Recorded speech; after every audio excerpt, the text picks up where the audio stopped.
Started. अच्छा देखो, हम लोग लास्ट क्लास में जो है बोनस कंप्लीट किए थे, बोनस इशू। ठीक है, आज हम लोग दूसरा टॉपिक स्टार्ट करेंगे, दैट इज राइट इशू। ठीक है, आज हम लोग राइट इशू पढ़ेंगे। बोनस इशू कंप्लीट हो गया है, राइट इशू।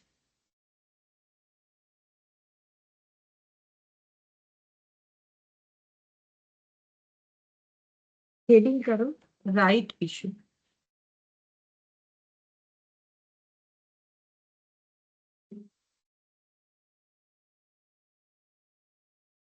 अच्छा, राइट इशू क्या है पहले वो लिखवा देते हैं थोड़ा, ठीक है, फिर हम लोग स्टार्ट करते हैं इसे पढ़ना। ठीक है, अच्छा देखो, एक minute.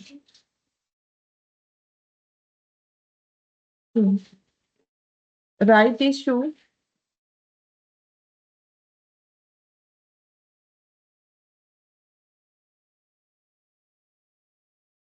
is an issue of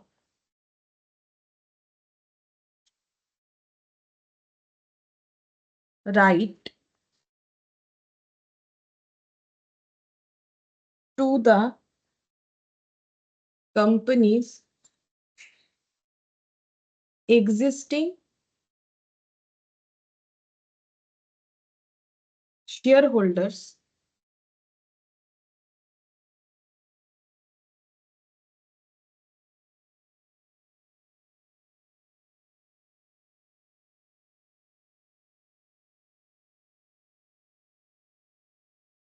Good morning. Good morning ma'am.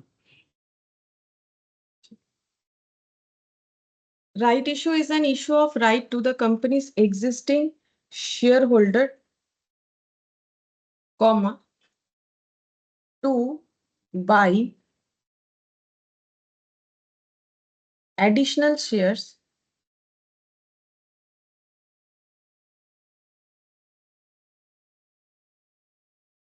directly from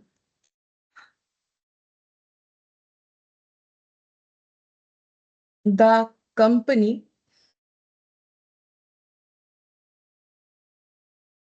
in proportion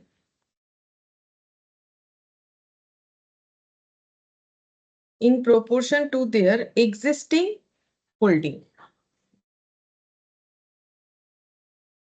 In proportion to their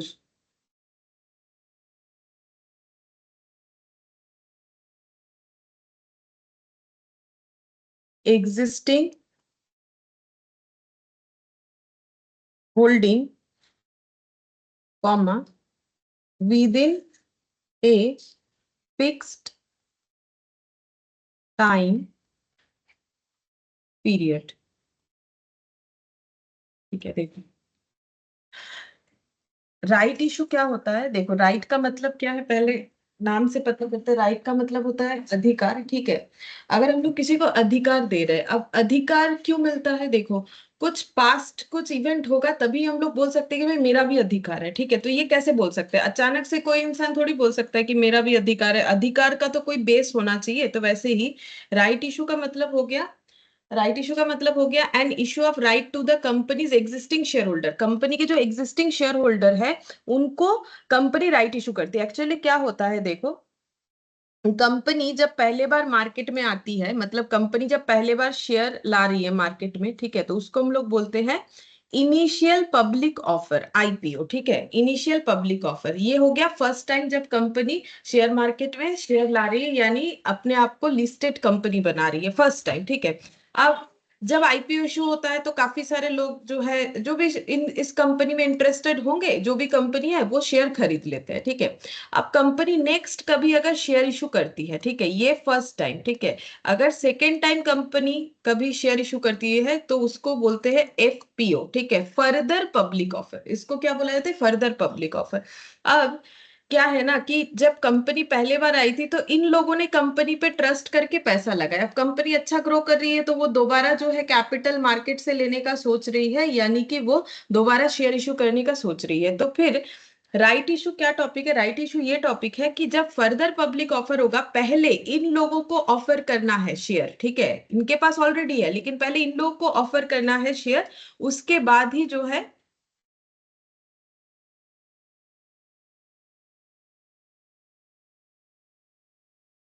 good morning Abhijit. Good morning ma'am. पहले इन लोगों को ऑफर करना है कंपनी को कि आप लोग भी शेयर ले लीजिए, हम लोग फिर से शेयर इशू कर रहे हैं, क्योंकि आपका अधिकार है, क्योंकि आपने इस कंपनी में, मेरे कंपनी में ट्रस्ट करके जो है पैसा लगाया, मेरा कंपनी ग्रो कर रहा है, तो आपका पहला अधिकार है, ठीक है, शेयर लेने का। तो शेयर लेने से तो इनका खर्चा होगा, तो ये क्यों ले? क्योंकि इनको ना कम में मिलेगा, कम प्राइस में मिलेगा, फ्री में नहीं। बोनस क्या था? फ्री वाला कंसेप्ट था। ये क्या है? ये बोल रहा है कि कंसेशनल रेट पे मिलेगा, मतलब कम पे मिलेगा। मान लो जब फर्दर पब्लिक ऑफर हुआ तो शेयर मान लो मार्केट में, मार्केट प्राइस यानी लिस्ट हुआ है 150 रुपीज से, हम एक एग्जांपल के तौर पे बोल रहे हैं, और इनको कंपनी 100 रुपए में ऑफर करेगी, ठीक है। क्यों? क्योंकि ये पुराने लोग हैं, तो जैसे पुराना हमारा कस्टमर होता है तो हम लोग क्या बोलते हैं, ठीक है आपके लिए थोड़ा ज्यादा कम, क्योंकि आप बहुत दिन से हमारे साथ हो, ठीक है। तो इसमें क्या होता है, एक्स्ट्रा डिस्काउंट मिलता है ना, वैसे ही इनको क्या होगा, देखो जो नए हैं उनको तो 150 रुपए में लिस्टेड हुआ तो 150 में ही लेना पड़ेगा, लेकिन इनको कंपनी बोल देगी कि आपको इतने में मिलेगा, मतलब 50 रुपीज कंसेशन में दे रही है, ठीक है। अब इनको ये ऑफर क्यों करी? क्योंकि ये पुराने हैं, ठीक है, इन्होंने कंपनी पे पहले ट्रस्ट किया, तब ना कंपनी चलना शुरू किया, तो फिर अब इनका अधिकार बनता है, ठीक है, कि इनको पहले ऑफर दिया जाए और वो भी कम रेट पे ऑफर किया जाए। अब लेना जरूरी है? नहीं, कंपल्सन नहीं है, ये शेयर होल्डर का मन है, वो लेना चाहे ले सकता है, नहीं लेना चाहे नहीं ले सकता है। और क्या क्या ऑप्शन होता है, अगर वो नहीं लिया तो उसको क्या कर सकता है, उस ऑफर को, वो भी हम लोग आगे पढ़ेंगे। लेकिन पहले अब इतना बता दिया मैंने कि राइट इशू क्या होता है। राइट इशू जो है, एक इशू है राइट का, ठीक है, to the company's existing share holder. ये देखो, ये सब एग्जिस्टिंग शेयर होल्डर्स थे, इन्हें कंपनी ने क्या किया, राइट इशू किया। और ये क्या करेंगे, राइट इशू होने पे ये खरीद लेंगे टू बाई एडिशनल शेयर्स, मतलब इनके पास तो ऑलरेडी शेयर्स है और भी शेयर्स करेंगे डायरेक्टली फ्रॉम कंपनी, कंपनी से, in proportion to their existing holding. अच्छा, अब शेयर कैसे मिलेगा?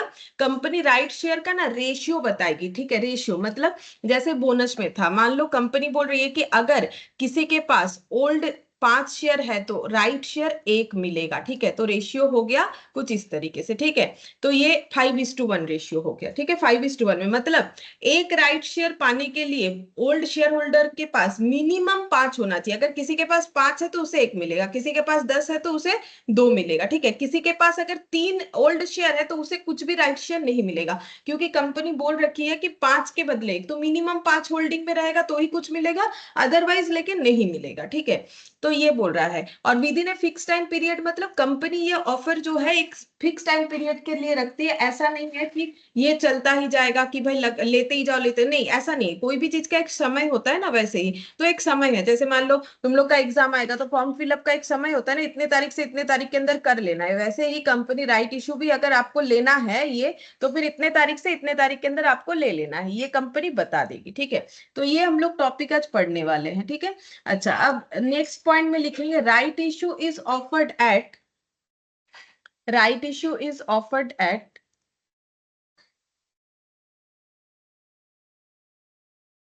is offered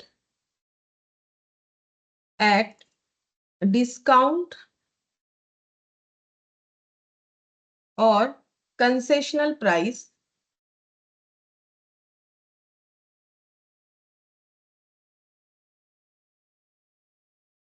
in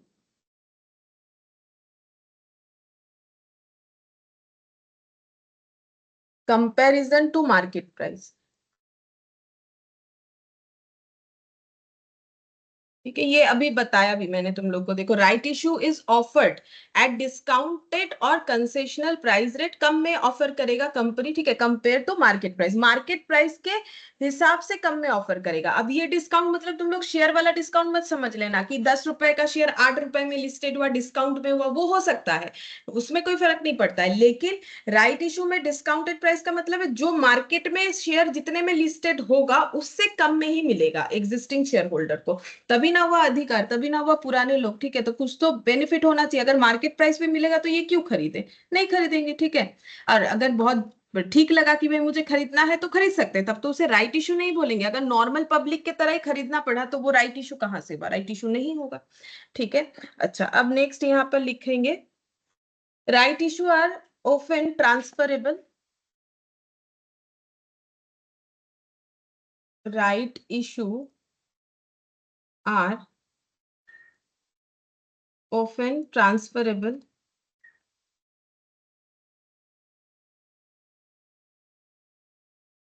comma, allowing the holder to sell them in open market. ठीक है, अच्छा अब बोल रहा है right issues are often transferable. Right issue transferable है, मतलब देखो, राइट इशू ट्रांसफरेबल का मतलब, राइट इशू जब होता है ना तो कंपनी एक्चुअली शेयर होल्डर को एक लेटर देती है, ठीक है, मेल कर देती है एक लेटर, ठीक है, एक लेटर में लिखा हुआ रहता है, ठीक है, कि आप हमारी इतने पुराने शेयर होल्डर हो, तो आपने इतना शेयर होल्ड किया है, हम लोगों ने इस तरीके का राइट का जो है रेशियो डिक्लेयर किया है, तो आपको इतना सारा राइट शेयर मिलेगा, इतने प्राइस पे मिलेगा, ठीक है। अब वो लेटर उसके पास आ गया, वो लेटर को पढ़ेगा, ठीक है, कंपनी की तरफ से आया तो ऑब्वियसली मेल में आया तो चेक करना चाहिए, शेयर होल्ड कर रहे हो तो ऑब्वियसली कंपनी ने जब कुछ मेल किया है तो फिर वो तो चेक करना पड़ेगा कि क्या भेजा है, तो देख रहा है कि राइट इशू आया, ठीक है। अब ये मान लो इसके पास आया है, ठीक है, अब ये सोच रहा है ना मुझे नहीं लेना है शेयर, हो सकता है कि उसको नहीं जरूरत है, पैसे का क्राइसिस है, कुछ भी, अगर मान लो कोई बोलेगा कि मुझे राइट इशू नहीं लेना है, तो वो राइट इशू को ट्रांसफर कर सकता है, ठीक है। ट्रांसफर का मतलब ये लेटर जो है ये सेल कर सकता है, ठीक है, ये लेटर को ये सेल कर सकता है, कहां पर, ओपन मार्केट में। मान लो ये है मिस्टर ए, ठीक है, ये बोल रहा है कि हम अपने राइट का जो लेटर आया है उसको हम सेल कर देंगे, किसको, मान लो मेरा फ्रेंड मिस्टर बी को हम सेल कर देंगे, ऐसा ये सोच रहा है मिस्टर ए, ठीक है। अच्छा, अब सेल करने का मतलब क्या हो जाएगा, ये जो अधिकार का लेटर था ये इसके हाथ में आ गया, ठीक है। अब जो शेयर इसको मिलने वाला था वो शेयर इसको कंपनी दे देगी, क्योंकि कंपनी उसी को देगी जिसके पास लेटर होगा। अब ये ट्रांसफर कर रहा है तो कंपनी इसको दे देगी शेयर्स, ठीक है, क्योंकि ये बोल रहा है कि भाई मुझे नहीं लेना है, हम अपना राइट सेल कर चुके हैं, तो मेरा ये राइट जो है आप इनको दे दीजिए, ठीक है, तो इसको मिल जाएगा। अच्छा, अब ये जो इसको मिल जाएगा ये कैसे प्राइस में मिलेगा, देखो, इसको लेकिन कंपनी से मार्केट प्राइस में ही लेना पड़ेगा। जैसे मान लो कंपनी ने इसे 100 रुपए का शेयर होल्ड ऑफर किया था, राइट शेयर का प्राइस था 100 रुपए, ठीक है, लेकिन मार्केट प्राइस था राइट शेयर का 150, मतलब जो शेयर मार्केट में फर्दर पब्लिक ऑफर हुआ ना, ठीक है, ये रहा कंपनी, कंपनी कौन है, ए कंपनी, ए लिमिटेड मान लो, ठीक है, या फिर एक्स लिमिटेड कर देते हैं, एक्स लिमिटेड कंपनी जिसने फर्दर पब्लिक ऑफर किया, उसका मार्केट प्राइस शेयर का 150 हुआ, बट उसने अपने शेयर होल्डर को वो राइट इशू किया 100 रुपीज में, ठीक है। अब ये बोल रहा है कि हम ये राइट इशू नहीं लेंगे, हम मिस्टर बी को बेचना चाहते, तो मिस्टर बी को बेच दिया। मिस्टर बी क्या करेगा, मिस्टर बी ये लेटर लेके जब कंपनी के पास जाएगा तो कंपनी उसे शेयर्स दे देगी, जितना इसको मिलने वाला था उतना ही दे देगी। मान लो वही 5:1 रेशियो है, और इसके पास मान लो 5 ही शेयर था, तो इसको एक ही राइट शेयर मिलेगा, वो शेयर ये खरीद लेगा, ठीक है। अब ये कितने में खरीदेगा, इसको लेकिन मार्केट प्राइस में ही खरीदना पड़ेगा, ठीक है, इसको मार्केट प्राइस में खरीदना पड़ेगा। तो इसका बेनिफिट क्या है, मतलब अगर ये मार्केट प्राइस में खरीदेगा, अब क्यों खरीदेगा वो भी बता रहे, तो इसका बेनिफिट क्या है, इसको कम में नहीं मिलेगा, इसको 100 रुपए में नहीं मिलेगा, ठीक है, इसको 150 रुपए में ही लेना पड़ेगा, लेकिन इसका बेनिफिट ये है कि इसको श्योरली, ठीक है, श्योरली ये शेयर मिल जाएगा, क्योंकि जब हम लोग कंपनी जब मार्केट में शेयर इशू करती है और हम लोग अप्लाई करते हैं तो कभी कभी ओवर सब्सक्रिप्शन होता है, ठीक है, तो उसमें क्या होता है, ओवर सब्सक्रिप्शन अगर होता है तो हो सकता है कि हमें अलॉटमेंट नहीं मिला, ठीक है, हमें शेयर होल्डिंग नहीं मिला, ठीक है, हमें रिजेक्ट कर दिया गया, हो सकता है रिजेक्ट में इनका नाम आ जाए मिस्टर बी का, ठीक है, तो मिस्टर बी सोच रहा है कि मुझे तो ये शेयर लेना ही है, तो क्यों ना ये मेरे फ्रेंड जो बेचना चाहते हैं उससे ले ले, क्योंकि इससे क्या होगा, श्योरली मुझे एक शेयर मिल ही जाएगा, मेरा शेयर कैंसिल, मेरा एप्लीकेशन कैंसिल होने का कोई चांसेस नहीं रहेगा, मुझे श्योरली मिलेगा, ये इसका बेनिफिट है। लेकिन इसको इतने में ही खरीदना पड़ेगा, क्यों, क्योंकि देखो मिस्टर ए बोलेगा, मिस्टर बी बोलेगा तुम्हें कितना पैसा दे, तुम जो मुझे अपना राइट बेच रहे हो कितना पैसा दे, तो मिस्टर ए बोलेगा देखो 100 रुपए तो हम खुद ही कंपनी को देते अगर ये शेयर खरीदते, ठीक है, तो मुझे 100 रुपए तो तुमसे लेना ही है, और मैंने जो तुम्हें ये बेनिफिट करवा दिया इसके लिए मुझे ये लेटर का प्राइस दो, मतलब 100 रुपए तो देखो वो लेगा ही, क्योंकि वो 100 रुपए तो कंपनी को ही देता, तो 100 रुपए तो उससे लेगा, ये लेटर का जो प्राइस है वो तो कम से कम 100 रुपए है। अगर मिस्टर ये खुद ही कंपनी से लेता है तो 100 रुपए जो है इसको देना पड़ता, तो वो 100 रुपए तो मिस्टर बी से लेगा, प्लस वो बोलेगा मैंने तुम्हारा बेनिफिट करवा दिया तो इस लेटर का भी कुछ प्राइस दो, क्योंकि मैंने मेरे होल्डिंग के वजह से आज तुम्हें श्योरली ये जो है शेयर मिलने वाला है। तो ये प्राइस कितना रखेगा, ये मान लो ये इतना रखेगा, बोलेगा जाओ तुम्हें जो मार्केट प्राइस है वो उसी में शेयर मिल जाएगा, लेकिन श्योरली मिल जाएगा, ठीक है। अब मिस्टर ए जो है ना वो 150 से ज्यादा चार्ज नहीं कर सकता है। क्यों नहीं कर सकता है? तो मिस्टर बी लेगा क्यों? मार्केट में लेगा तो 150 में मिलेगा, तो मिस्टर बी लेगा क्यों, ठीक है। तो इसीलिए 150 से ज्यादा नहीं चार्ज कर पाएगा, ठीक है, लेकिन विद इन 150 वो चार्ज करेगा। लेटर का अलग चार्ज कर लेगा, और जो 100 रुपए मैम उसे एक मिले डाउट है, मतलब। हाँ बोलो। ये क्या सिर्फ शेयर होल्डर को बेच सकता है या किसी को भी दे सकता है? नहीं, ये शेयर होल्डर को क्यों, किसी को भी दे सकता है। ये राइट है ना, ये किसी को भी दे सकता है। जैसे मान लो कहीं मॉल में गए, ठीक है, वहां कूपन मिलता है, ठीक है, कूपन मिलता है ना कि आप अगर नेक्स्ट टाइम इतना परचेस करोगे तो आपको इतना जो है डिस्काउंट मिलेगा। अब मान लो वो कूपन तुम मुझे बेच दिए, ठीक है, वो कूपन मुझे दे दीजिए, मैम आप ले लीजिए, आप अगर सेम मॉल में जाके सेम ब्रांड का परचेस करेंगे ये चीज तो आपको ये डिस्काउंट मिल जाएगा, ठीक है। तो मुझे भी वो ऑफर मिल जाएगा ना। अब मान लो तुमने मेरे से कूपन का कुछ प्राइस ले लिया कि मैम आपको ये बेनिफिट मिलेगा तो आप ये प्राइस ले लो, तो सेम वैसे कूपन सेल की तरह है, तो किसी को भी दे सकते हैं। ऐसा नहीं है कि एग्जिस्टिंग शेयर होल्डर अगर मिस्टर बी होता तो कंपनी तो उसे खुद ही लेटर भेज देती, हाँ कि ना बोलो, है ना। जी मैम। तो फिर मिस्टर बी को एग्जिस्टिंग शेयर होल्डर होता अगर, तो वो तो मिस्टर ए के पास जाएगा ही नहीं, ठीक है, क्योंकि उसके पास तो खुद ही लेटर आने वाला है। अब वो ले ना ले वो उसका मर्जी। नॉर्मली ये उन्हीं को बेचा जाएगा जो एग्जिस्टिंग शेयर होल्डर नहीं है, वही इंटरेस्टेड होंगे लेने के लिए। अगर कोई एग्जिस्टिंग होगा तो उसके पास तो ऑलरेडी 100 वाला ऑफर आ चुका होगा, ठीक है। तो अब जिसको बेचेंगे तो वो जो है एग्जिस्टिंग शेयर होल्डर नहीं होंगे तभी वो लेंगे, अगर एग्जिस्टिंग होंगे तो वो नहीं लेंगे, क्योंकि उनके पास तो ऑलरेडी वो ऑफर है ना। तो ये होता है पॉइंट। तो यहाँ पर right issue are often transferable, ये देखो ट्रांसफर कर दिया, मुझे नहीं लेना है आप लोगे मिस्टर बी, तो लेने से ये सिचुएशन हो सकता है। Allowing the holder to sell them in open market, open market में बेच दिया, ठीक है। होल्डर कौन था?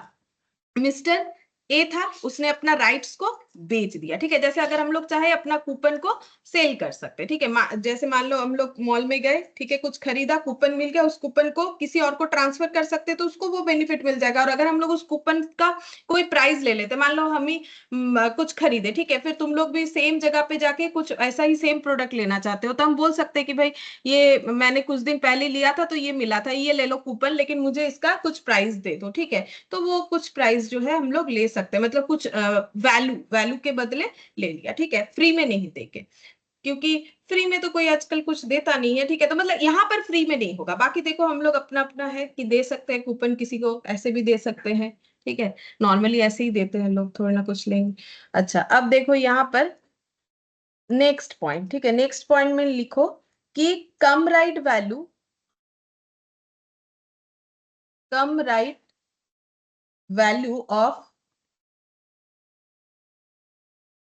Of shares. बताएंगे कम राइट वैल्यू का क्या होता है? ओह सॉरी, दो बार वैल्यू लिख दिया, दो बार लिख दिया गलती से। कम राइट वैल्यू ऑफ शेयर्स, ठीक है। शेयर्स का कम राइट वैल्यू कैसे कैलकुलेट होता है?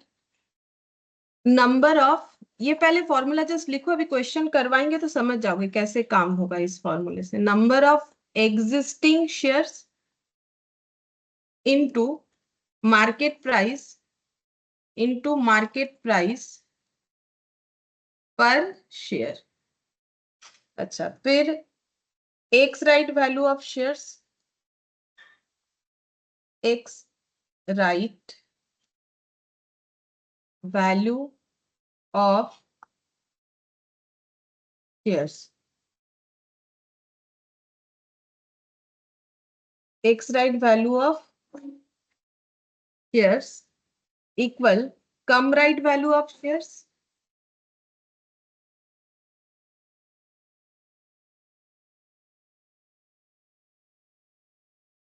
Plus right share. थोड़ा बड़ा है हाँ फॉर्मूला, जगह के साथ लिखना है। Right share plus right issue price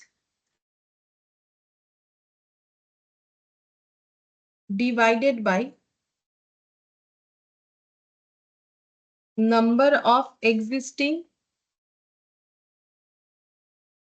shares plus number of right shares. ठीक है, ये रटना नहीं पड़ेगा, हम बता देंगे अभी कैसे करके याद करना है। Value of right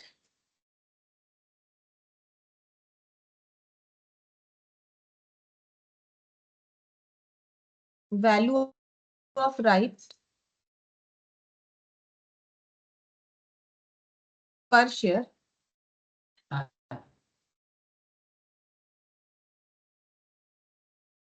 come right value of share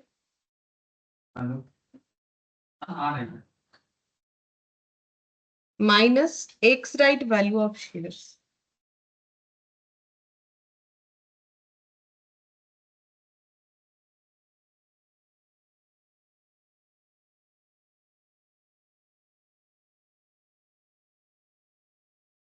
अच्छा, ये वाला यहाँ पर ऐसे लिख लो, एरो देखे, मार्केट प्राइस। ये यहां से लेके यहाँ तक समझा देंगे कैसे करके होगा, ठीक है, अभी लिख के रखो। अच्छा, इसके बाद जर्नल एंट्री लिखेंगे, राइट शेयर पे हमें क्या क्या जर्नल एंट्री करना है। Journal entry for right issue, for right issue. First, right share issue करेंगे। अगर कोई राइट परचेस कर रहा है तो कंपनी के शेयर कैपिटल बढ़ेंगे, ठीक है। शेयर लेने से क्या एंट्री होगा, कंपनी क्या एंट्री करेगी, पैसा आएगा। कम ही दे शेयर होल्डर, कम ही दे, उससे कोई फर्क नहीं पड़ता है, लेकिन पैसा तो आएगा। तो bank account debit to equity share, हम ये शॉर्ट में लिख रहे हैं, ठीक है। तुम लोग ये सब ई क्यू ऐसा लिख के मत आना, एग्जाम में तुम लोग को पूरा लिखना पड़ेगा, ठीक है। Equity share application account, being application money received, being application money received. Second, equity share application account debit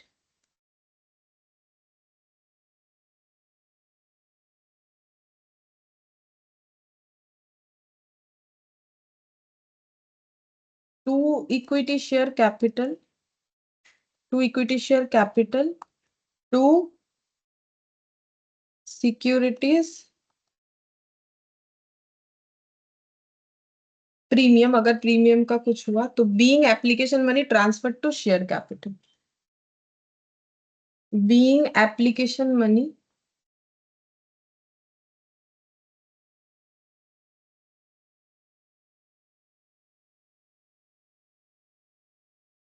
transfer to share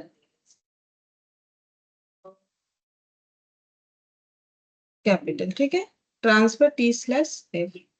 अच्छा, अब राइट शेयर जो इशू किया जाता है, अब ये बताएंगे कि वो एग्जिस्टिंग शेयर होल्डर को क्यों किया जाता है। तो मैंने तो एक तो तुम लोग को नॉर्मल बताया कि भाई उन्होंने पहले कंपनी में पैसा लगाया तो उनका कुछ अधिकार तो बनता है, ठीक है। और इसके बाद देखो लॉजिकली बताते हैं कि क्यों, मतलब वो भी लॉजिक है, अब थोड़ा सा कैलकुलेटिव वे में बताते हैं कि क्यों राइट शेयर जो है पहले एग्जिस्टिंग शेयर होल्डर को इशू करना चाहिए। तो मान लो हम एक एग्जाम्पल, ये जस्ट समझने के लिए, ठीक है, और ये समझना जरूरी है, नहीं तो सारे क्वेश्चंस नहीं होते, ठीक है, बिना समझ के नहीं होगा। अच्छा, अब मान लो कंपनी के बैलेंस शीट में इक्विटी शेयर कैपिटल दिख रहा है कितने का, 1 लाख रुपीज का, ठीक है। और शेयर कितना है, 10,000 eight the rate of 10,000 eight the rate of 10, मतलब कितना हो जाएगा, 1 लाख रुपीज का शेयर दिख रहा है, ठीक है। अब कंपनी ने जब आईपीओ इशू किया था, मतलब पहली बार जो है मार्केट में शेयर लाया था, तो कंपनी के कितने सारे शेयर होल्डर थे, मान लो कि कंपनी के कुछ 10 शेयर होल्डर थे, हम उनका नाम दे देते अपने मन से, PQRST UVWX और Y, ठीक है। तो ये 1 जन, 2, 3, 4,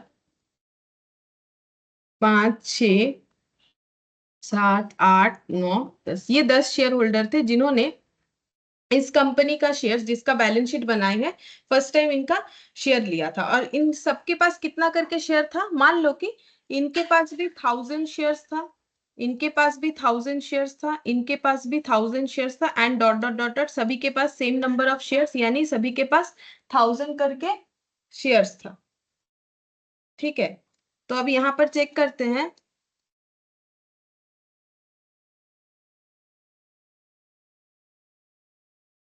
परसेंटेज ऑफ होल्डिंग। ठीक है, परसेंटेज ऑफ होल्डिंग। तो मुझे एक चीज बता सकते हो, इनका सबका परसेंटेज ऑफ होल्डिंग क्या, सभी का एक ही परसेंटेज आएगा क्योंकि सभी के पास इक्वल नंबर ऑफ शेयर्स है, फिर भी बताओ percentage of holding for each share holder कितना होगा।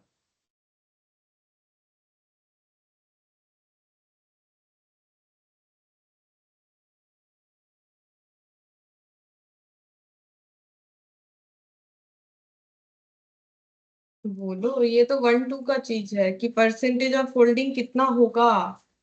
10%। 10% तक। ये देखो 1000 शेयर्स है एक एक जन के पास, टोटल 10,000 शेयर है, आउट ऑफ 10,000 पी के पास भी 1000, क्यू आर एस टी सभी के पास 1000। ठीक है, तो किसी भी एक का निकालेंगे परसेंटेज ऑफ होल्डिंग तो सभी का निकल जाएगा ना, तो सभी के पास कितना परसेंटेज ऑफ शेयर होल्डिंग है, 10%। ठीक है, तो यहां पर अब मान लो कंपनी, ये पहले पहले का सिचुएशन था, आफ्टर 5 इयर्स सपोज कि कंपनी क्या कर रही है, फर्दर पब्लिक ऑफर कर रही है। ठीक है, और कंपनी ने फिर से 10,000 नंबर ऑफ शेयर्स इशू करने का सोचा। ठीक है, नंबर ऑफ शेयर्स कंपनी चाहती है कि वो इशू करे, पहले भी 10,000 ही किए थे, अभी भी 10,000। और कंपनी क्या कर रही है, ये इशू किसे ऑफर कर रही है, मान लो बाहर के पब्लिक को ऑफर कर दी। ठीक है, मतलब आउटसाइडर्स को, मतलब सीधा बात है कि ये पी से लेके जो वाई तक मैंने शेयर होल्डर्स का नाम लिखा है, इनको नहीं बोल रही है खरीदो। ठीक है, ऑफर जो है वो सिर्फ बाहर वाले के लिए है। ठीक है, अब बाहर वाले के लिए ऑफर है, अब ऐसा तो होता नहीं है लेकिन हम लॉजिक बता रहे हैं। अब बाहर वाले ने 10,000 शेयर सब्सक्राइब कर लिया, अब बोलो कंपनी का टोटल नंबर ऑफ शेयर्स कितना दिख रहा होगा आफ्टर फर्दर इशू।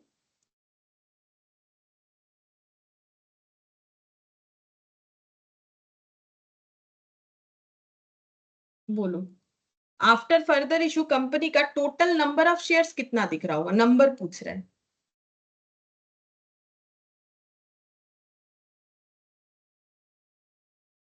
पहले मैम दोबारा कितना, क्वेश्चन बोलिए थोड़ा। टोटल कितना नंबर ऑफ शेयर्स हो गया होगा कंपनी के पास अभी, मतलब कंपनी ने कितना टोटल शेयर्स इशू कर दिया होगा, फर्दर इशू जो किया उसके बाद कंपनी का टोटल शेयर्स कितना दिख रहा होगा बैलेंस शीट में, ये पूछ रहे हैं। नंबर, नंबर बोलो या कैपिटल के वैल्यू पे बोलो, जो भी बोलना है बोलो, नंबर के बेसिस पे ही बताओ कि अभी देखो यहाँ कितना दिख रहा है, 10,000 शेयर्स ना, अब फर्दर इशू हुआ, 5 साल बाद कंपनी ने फिर से शेयर इशू किया। अब मेरा क्वेश्चन ये है कितना इशू किया वो भी मैंने बता दिया यहाँ पर, अब मेरा क्वेश्चन इतना छोटा सा ही है कि बस ये बता दो कि अभी कंपनी के पास टोटल कितने नंबर ऑफ शेयर्स हो चुके हैं। वही 10,000 होगा। और पहले वाला 10,000, अगर तुम्हारे पास पहले 5 पेन था, मैंने और 5 पेन दे दिया तो कितना पेन होगा, 10। 20,000। 20,000 होगा ना, वैसे ही पहले कंपनी का 10,000 शेयर्स तो दिख रहा था ना बैलेंस शीट में, अब फर्दर इशू करने के बाद और कितना कितना शेयर्स दिखेगा, फिर से 10,000, तो ये कितना हो जाएगा, 20,000। सिर्फ 10,000 नहीं दिखेगा ना, पुराना वाला भी तो ऐड होगा, अगर हम किसी को पहले 5 पेन दिए थे, अब फिर हम 1 साल बाद उसे 5 पेन दे रहे, तो उसके पास 5 पेन थोड़ी ना होगा, मेरा दिया हुआ टोटल 10 पेन हुआ। तो वही कंपनी का शेयर कैपिटल तो बढ़ेगा, तो वो पहले वाला शेयर कैपिटल तो है, तो पहले 1 लाख था, अब 2 लाख हो जाएगा अगर कैपिटल के वैल्यू पे बोले। और अगर नंबर ऑफ शेयर्स के वैल्यू पे बोले तो पहले 10,000 नंबर ऑफ शेयर्स था, अब और 10,000 मिला के ये भी मान लो @10 वाला इन्होंने इशू किया, तो अगर कैपिटल बोले तो 2 लाख हो जाएगा, नंबर ऑफ शेयर्स बोले तो 20,000 हो जाएगा। ठीक है, अब मुझे किसी भी एक शेयर होल्डर का इस, अब ये जो पुराने शेयर होल्डर्स है इनका परसेंटेज ऑफ होल्डिंग बताओ। ठीक है, परसेंटेज ऑफ होल्डिंग मुझे बताओ किनका, ये नए वाले लोगों का नहीं जिनको कंपनी ने इशू किया, ये पी से लेके वाई किसी भी एक का परसेंटेज ऑफ होल्डिंग बता दो अब कितना होगा। चलो पी का ही बता दो कितना होगा, इंटू 100 तो होगा, ये तो फिक्स्ड है, परसेंटेज में 100 होता है, देखो ये तो हम लोग एकदम मैथ्स जब सीखते हैं तो ही करते हैं। ठीक है, इसमें मुझे नया तो कुछ नहीं बोलना। 20%। अरे बार बोलो, 20%। नहीं, 10% ही होगा मुझे लगता 5%, सही आंसर है, 5% होगा। अच्छा, क्या पी के पास होल्डिंग चेंज हुआ? नहीं, पी का तो 1000 शेयर था, 1000 ही रहेगा, क्योंकि कंपनी ने तो उन्हें ऑफर किया ही नहीं है, तो उनका तो 1000 ही शेयर्स था। लेकिन आउट ऑफ कितना अभी 1000 है? पहले आउट ऑफ 10,000 1000 था, अभी आउट ऑफ 20,000 1000 है। ठीक है, तो इसका मतलब कितना हो गया? 5% हो गया। ये कैलकुलेट करोगे तो मुझे बोलो, क्या ये इनके साथ नाइंसाफी हुआ कि नहीं हुआ? इन्होंने कंपनी को आगे बढ़ने के लिए पहले पैसा लगाया, रिस्क लिया, ठीक है, क्योंकि अगर कंपनी नहीं चलता तो इनका पैसा डूब जाता। इन्होंने इतना रिस्क लिया, इन्होंने देखा कि मेरा परसेंटेज ऑफ होल्डिंग 10%। अब जैसे ही कंपनी चल पड़ा, कंपनी अपना जो है दिमाग लगाना स्टार्ट कर दिया, बाहर वाले को शेयर इशू कर दिया, क्योंकि इनको करने से तो कम में करना पड़ेगा ना। ये बोल ही सकते हैं कि हम तो दोबारा ले रहे हैं, हमें कुछ कम कर दीजिए, ठीक है। तो फिर कंपनी ने क्या किया? फर्दर इशू सारे बाहर वाले को कर दिया। इससे क्या हो गया? इनका परसेंटेज ऑफ होल्डिंग धड़ाक से 10% से गिर के 5% में आ गया। बट लॉ बोल रहा है ऐसा नहीं कर सकते हैं, इसीलिए रूल्स है कि राइट इशू करना पड़ेगा। जब भी एफपीओ करोगे, मतलब फर्दर पब्लिक ऑफर करोगे, तो राइट इशू करना पड़ेगा। राइट इशू का मतलब क्या हो गया कि एग्जिस्टिंग शेयर होल्डर को फ्री में, सॉरी फ्री नहीं, कंसेशनल रेट में जो है, या फिर उसे क्या बोलते हैं, डिस्काउंटेड या कंसेशनल रेट में जो है शेयर को इशू करना पड़ेगा। किसको? ये पी से लेके जो दिख रहा है वाई तक, मतलब बेसिकली एग्जिस्टिंग, ये कौन है? ये है एग्जिस्टिंग शेयर होल्डर, ठीक है। इनको पहले जो है राइट इशू करना पड़ेगा जब फर्दर पब्लिक ऑफर करोगे, ताकि इनका जो परसेंटेज ऑफ होल्डिंग है वो कम ना हो। अब ये नहीं लेंगे, फिर उनका कम हो गया, वो उनका प्रॉब्लम है, ठीक है। लेकिन कंपनी ऐसा नहीं कर सकती। अब पी बोलेगा कि हम लेंगे ही नहीं, राइट इशू में हम, मुझे खरीदना नहीं है, तो वो बात अलग है। लेकिन नॉर्मली इनको पहले ऑफर करना पड़ेगा लीगली, ठीक है, इनका अधिकार है। ये ले ना ले वो तो इनके पास है, ठीक है। कंपनी अपना काम करना चाहिए, कंपनी को पूरा लॉ के हिसाब से करना चाहिए। और क्यों करना चाहिए? क्योंकि इनका परसेंटेज ऑफ होल्डिंग इस वजह से कम नहीं होना चाहिए, ठीक है। ये लॉजिकली हमें समझना था, तो मैंने ये वाला एक पॉइंट बता दिया। अच्छा, अब नेक्स्ट देखो यहाँ पर, इसका मतलब इसका और एक पॉइंट आ गया, FPO should be done first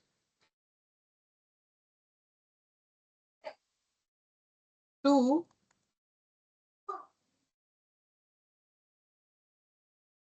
existing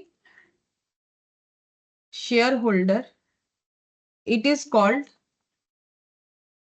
इसी को बोलते हैं राइट इशू, ठीक है। यही होता है right issue. Further public offer सबसे पहले एग्जिस्टिंग शेयर होल्डर को करना है, और इसी चीज को बोला जाता है राइट इशू, ठीक है। अच्छा, अब राइट इशू का एक हम ऐसा स्ट्रक्चर बना देते हैं, ये देखो, right issue existing share holder को करेंगे, और इनके लिए ये ऑप्शनल है, ठीक है। Right issue existing share holder के लिए ऑप्शनल है। ऑप्शनल का मतलब जरूरी नहीं है कि इन्हें सब्सक्राइब करना पड़ेगा, ये चाहे तो क्या कर सकते हैं, चाहे तो सब्सक्राइब कर सकते हैं, मतलब खरीद सकते हैं, ठीक है।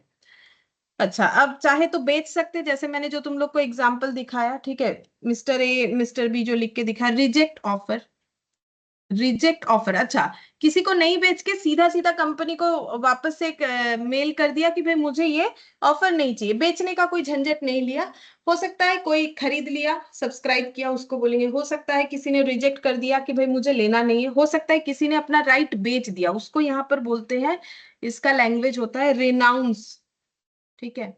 Renounce the offer, renounce the offer बोलते हैं, मतलब सेल। जो एग्जाम्पल मैंने दिखाया, सेल और ट्रांसफर टू अदर, दूसरे लोगों को अपना राइट बेच देना। तो उसके लिए तो लोग ढूंढना पड़ता है, तो बहुत से लोग क्या करते हैं, रिजेक्ट कर देते हैं, भाई मुझे उतना झमेला नहीं लेना, मुझे नहीं लेना है, हम इसको रिजेक्ट कर रहे हैं, मुझे नहीं लेना है, बस, ठीक है। कुछ लोग बेच देते हैं, ठीक है। और एक हो सकता है partly renounce and partly subscribe.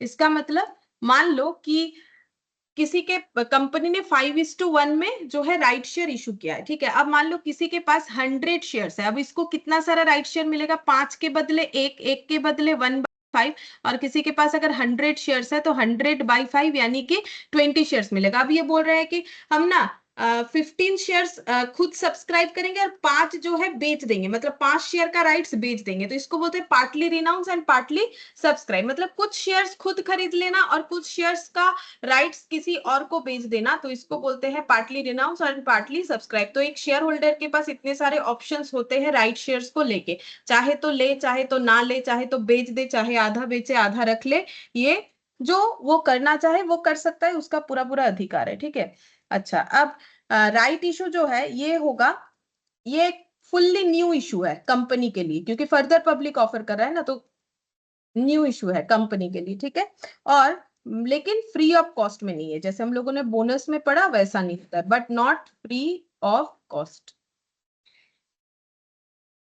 Free का नहीं होता है। ठीक है, कैसे होता है, डिस्काउंटेड रेट में या फिर जिसको बोलते हैं कंसेशनल रेट,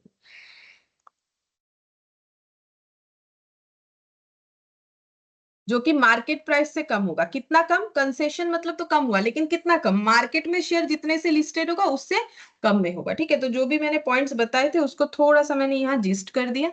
अच्छा, अब एक्स राइट प्राइस और कम राइट प्राइस जो था उसका मतलब यहाँ पर लिखते हैं, एक्स राइट प्राइस, इसका मतलब आफ्टर राइट इशू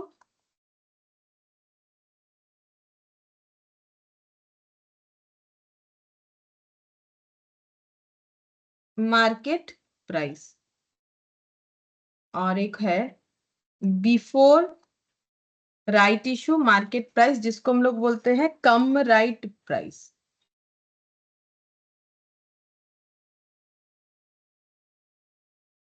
ठीक है, कम राइट प्राइस, कम राइट प्राइस का मतलब राइट इशू होने के पहले शेयर का मार्केट में क्या प्राइस चल रहा था। ठीक है, क्योंकि एक कंपनी तो मार्केट में लिस्टेड था पहले से ही, तो तब उसका प्राइस कितना था, राइट इशू हो जाने के बाद उसका प्राइस कितना हो गया, उसको हम लोग बोलते हैं एक्स राइट प्राइस। ठीक है, अच्छा यहाँ पर मैंने देखो यहाँ 2 फॉर्मूला लिखवाया था, बाकी जो भी बताया वो सारा डिटेल्स अब हमें जितना चाहिए, ठीक है, उससे ज्यादा ही कर लिया, कम कुछ नहीं किया। चलो अब एक एग्जाम्पल करते हैं।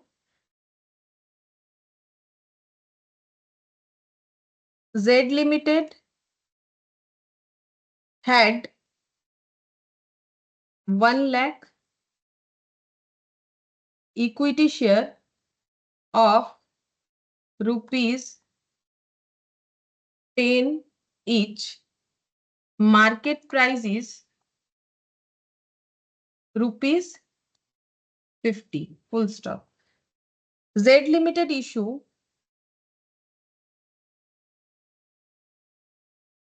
right share in the ratio of 2:5 at a price of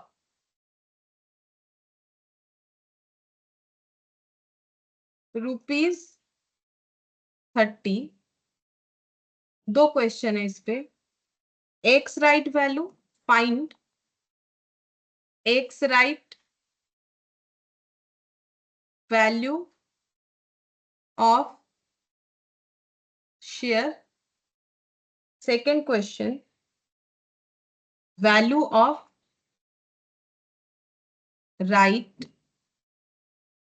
Third, pass journal entries. ठीक है, चलो इस क्वेश्चन से हम लोग थोड़ा समझने का कोशिश करते हैं कि कैसे करके कैलकुलेशंस होने वाला है। तो पहले क्वेश्चन पढ़ लो। देखो क्वेश्चन में क्या बोला है, क्वेश्चन में बोला है Z limited had 1 lakh equity share of 10। Z limited का पहले से 1 लाख इक्विटी शेयर से 10 रुपए वाला, यानी इक्विटी शेयर कैपिटल कितना हो गया, कैपिटल का वैल्यू रुपीज में होता है, 1 लाख शेयर है 10 रुपए वाला, तो 10 लाख रुपए का इनके पास शेयर कैपिटल है, मतलब वो कैपिटल जो इन्होंने शेयर इशू करके रेज किया है।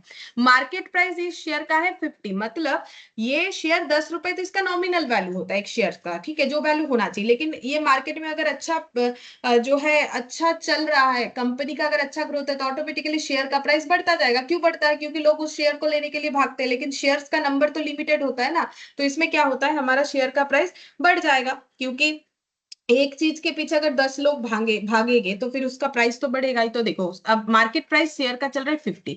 अब कंपनी ने क्या किया, अचानक से राइट इशू कर दिया, ठीक है, कैसे में, 2:5 में। मतलब कंपनी बोल रही है कि किसी के पास, अगर किसी के पास पुराना 5, ये ओल्ड शेयर होता है, ठीक है, और ये न्यू शेयर, ठीक है, कैसे याद रखना है, पहले एन और ओ, देखो ना अल्फाबेटिकली पहले एन आता है, ABCDEFGHIJKLMN, फिर ओ आता है, ठीक है। तो जब भी रेशियो होगा, चाहे बोनस का राइट इशू का, न्यू इज टू ओल्ड होता है। तो अगर किसी के पास पुराना 5 शेयर है तो उसे नया 2 शेयर्स कंपनी दे देगी, कंपनी ऐसे बोल रही है, राइट इशू करेगी। और बोल रहा है एट ए प्राइस ऑफ 30, मतलब राइट इशू का प्राइस है ये, कंसेशनल प्राइस है, ठीक है, कि हम लोग 30 में देंगे, मतलब मार्केट में ये शेयर 30 से ज्यादा में लिस्टेड होगा, ठीक है, तभी तो कंपनी बोल रही है कि हम 30 में दे देंगे, क्योंकि इससे कम में होगा, क्योंकि राइट का प्राइस तो मार्केट प्राइस से कम होता है, ठीक है। अब हमें क्या कैलकुलेट करने बोला है, x right value of shares, value of right और जर्नल एंट्री, ठीक है। अच्छा, अब ये रहा, अच्छा ठीक है, ऐसे कर, हाँ।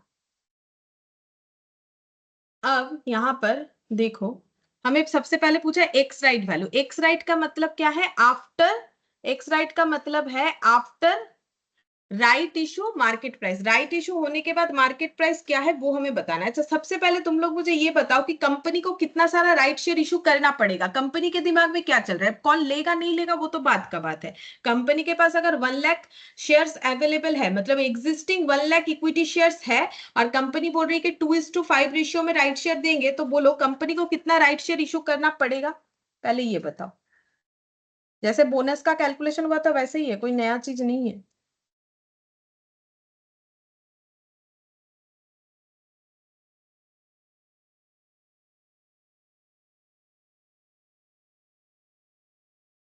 अच्छा, बोनस और इसमें फर्क क्या है, बोनस में भी तो ऐसा रेशियो देता था या नंबर देता था, करना पड़ता था। पता नहीं तुम लोग ये 1 2 का चीज मेरे से क्यों करवा रहे हो, मुझे नहीं समझ में आता है।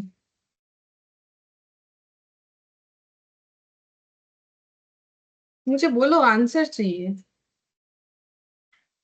अच्छा, अभी तो बोला था कि 2:5 अगर हुआ, अगर मान लो 5 के बदले कंपनी बोल रही है 2 न्यू शेयर्स दे देगी, किसी के पास अगर 10 शेयर है तो उसे कितना सारा मिलेगा, कितना राइट शेयर मिलेगा। कंपनी बोल रही है किसी के पास ओल्ड अगर 5 शेयर्स है तो हम 2 नया राइट शेयर्स दे देंगे, जिसको न्यू शेयर बोल रहे हैं, राइट शेयर देंगे। तो अगर किसी के पास 10 शेयर्स है तो उसे कितना सारा राइट शेयर मिलेगा, 4। 4, हाँ 4 मिलेगा, ठीक है। तो उसी हिसाब से अगर किसी के पास 1 लाख है, मतलब कंपनी के पास अगर 1 लाख है तो उसे कितना सारा राइट शेयर देना पड़ेगा, 10 तो ओरली कैलकुलेट कर लिए, 4 तो अब 1 लाख का कितना होगा बताओ। 40,000। हाँ 40,000, सही है। ये तो बोनस वाला चीज है, देखो ये अगर किसी को 1 2 का चीज भूल गए हो, चलो भूल गए हो, वो अभी बड़े हो गए हो, मान के चलते हैं 1 2 का चीज भूल गए, लेकिन बोनस में तो 2 दिन पहले ही करवाए। देखो अगर इतना सा मेहनत नहीं करोगे तो फिर कैसे चलेगा, नहीं चलेगा, ऐसा नहीं होता है। देखो हम तो रोज बोलते रहेंगे, तुम लोग को अच्छा लगे या ना लगे, क्योंकि मेरा ड्यूटी है बोलना, ठीक है। ऐसा ना हो कि मैंने नहीं बोला, ठीक है, मुझे ये गिल्ट नहीं होना चाहिए, तो हम तो बोल रहे हैं, लेकिन तुम लोग भी कुछ करो इसके बदले, ठीक है, थोड़ा बहुत मेहनत करो। तो यहाँ पर हो जाएगा 40,000, ठीक है। तो नंबर ऑफ राइट कितना हो जाएगा, 1 लाख इंटू 2/5, तो ये हो जाएगा 40,000, ठीक है, number of right issue, company इतना सारा राइट इशू करेगी, ठीक है। अब यहाँ पर तो ये नहीं बोला है कौन लेगा कौन नहीं लेगा, वो सब हमें बोलेगा भी नहीं, वो तो बहुत डिटेल्स का बात हो गया, तब तो पेज के ऊपर पेज सोल्यूशन होते जाएगा। यहाँ पर नॉर्मली ऐसा ही होगा कि सारे लोग ले रहे हैं, ठीक है। तो यहाँ देखो ना, कहीं बोला है कि कौन राइट शेयर ले रहा है नहीं ले रहा है, मतलब ये मान के चलते हैं कि सभी लेंगे तो कंपनी को 40,000 राइट शेयर इशू करना पड़ेगा। अब क्वेश्चन हमें पूछा है कि x right value of shares बताओ, मतलब राइट इशू हो जाने के बाद कंपनी का शेयर्स का वैल्यू क्या होगा, ठीक है, उसका एक बड़ा सा फॉर्मूला मैंने लिखवाया है, ठीक है। X right value of shares, वो फॉर्मूला देख देख के अपने कॉपी से यहां पर फिर से रीराइट करो, ठीक है। तो इससे क्या होगा, तुम लोग को थोड़ा सा प्रैक्टिस होगा फॉर्मूला के। बिना फॉर्मूले के हो जाएगा, लेकिन एग्जाम में एक बार फॉर्मूला लिखना पड़ेगा। बिना फॉर्मूले के इसका मतलब फॉर्मूले को ही हम समझा देंगे कैसे करके करते हैं। सबसे पहले यहां लिखेंगे cum right value of shares, formula लिखो फिर हम समझाते हैं।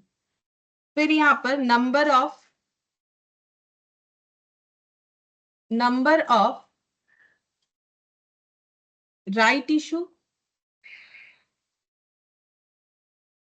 Into right issue price.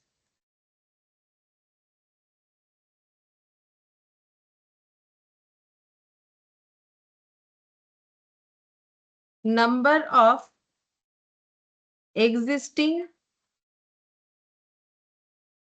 shares plus number of right shares।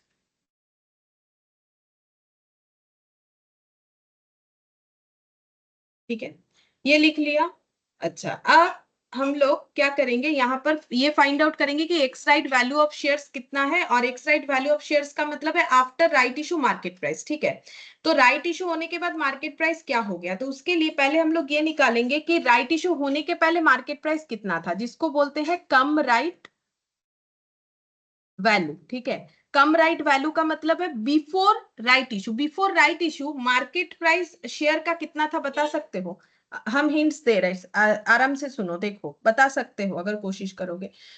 Right issue होने के पहले का लाइन जस्ट यहां से यहां तक है, इसके अलावा कुछ नहीं है। ठीक है, इसी को पढ़ पढ़ के तुम लोग मुझे ये बताओ कि value of sorry come right value क्या होगा। कम राइट वैल्यू का मतलब यहां पर लिखा हुआ है before right issue market price. देखो इतना मैंने बता दिया, ये लाइन और ये जो कवर किया है इसको पढ़ोगे तो बता सकते हो कि आंसर क्या होगा। मैंने पूछा है कम राइट प्राइस बताओ शेयर का कितना होगा। कम राइट का मतलब before right issue market price, और यहां पर दिया हुआ है तो मुझे बोलो कितना होगा। मैंने बता दिया कहां से बोलना है, अब इतना दिमाग लगाओ। ठीक है, ये हम कोई बच्चे को भी बोलेंगे तो वो बता देगा लाइन पढ़ के।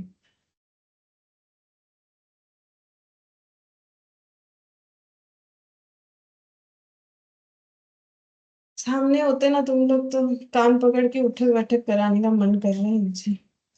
यहाँ मार्केट प्राइस नहीं दिख रहा है तुम लोग को इस लाइन में?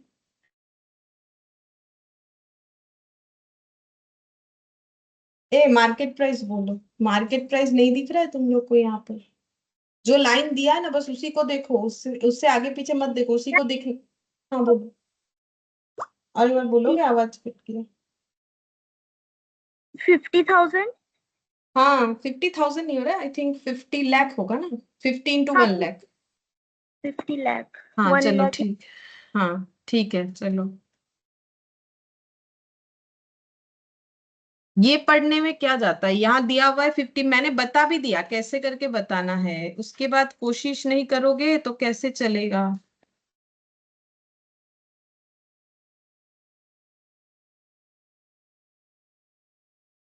₹1 लाख शेयर्स है, मार्केट प्राइस चल रहा था 50 रुपीज, तो कम राइट वैल्यू कितना हो जाएगा, 1 लाख इंटू 50, यानी ₹50 लाख।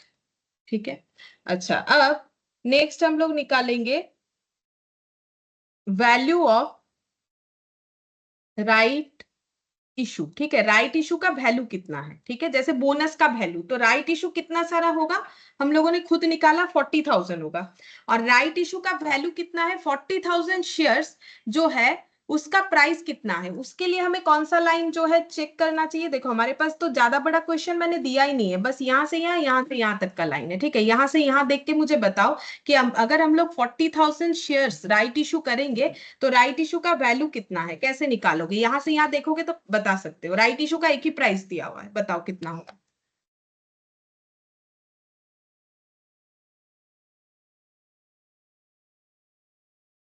बोलो। मैम एक और बार बताना। राइट इशू कितना सारा शेयर, हाँ क्वेश्चन ही बता रहे, राइट इशू कितना सारा किया है कंपनी ने, 40,000 करना पड़ेगा। कंपनी राइट इशू का जो प्रॉमिस कर चुकी है, जो रेशियो में प्रॉमिस कर चुकी है, उसके अकॉर्डिंग हम लोगों ने कैलकुलेट करके देख लिया कि 40,000 शेयर्स राइट इशू करना पड़ेगा। मेरा क्वेश्चन ये है कि राइट इशू का वैल्यू कितना होगा, ये तो नंबर हो गया। ठीक है, कि 40,000 शेयर्स, हम पूछ रहे हैं 40,000 शेयर्स का रुपीज में वैल्यू क्या है, मतलब उसी को तो वैल्यू बोलते हैं ना, रुपीज में कितना होगा 40,000 शेयर्स का रुपीज वैल्यू कितना होगा, दैट इज वैल्यू। और वो कहां से मिलेगा, ये लाइन पढ़ोगे तो पता चल जाएगा, मैंने यहां से यहां कवर कर दिया। बोलो, राइट इशू का प्राइस हमारे पास एक ही दिया हुआ है पूरे क्वेश्चन में, देखो ना मैंने कवर भी कर दिया, यहाँ पर प्राइस कहाँ है, ये पूरे लाइन में प्राइस कहाँ है।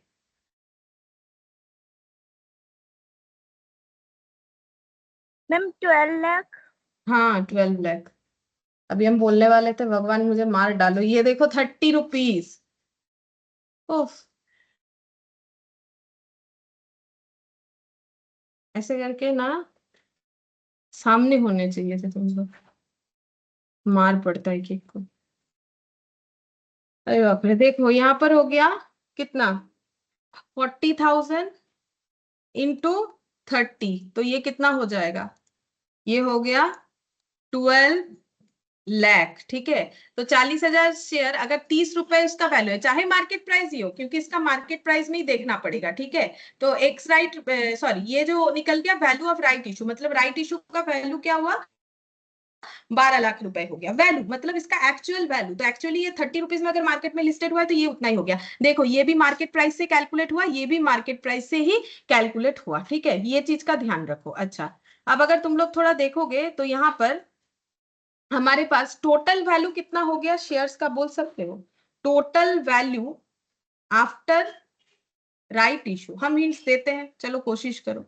राइट इशू होने के बाद कंपनी का शेयर्स का टोटल वैल्यू कितना हो जाएगा। ठीक है, तो देखो राइट इशू होने के पहले जो वैल्यू था वो था ये कम राइट वैल्यू, और राइट इशू होने के हुआ तब ये वैल्यू हुआ, तो टोटल वैल्यू कितना हो गया, बोलो टोटल वैल्यू कितना हो गया।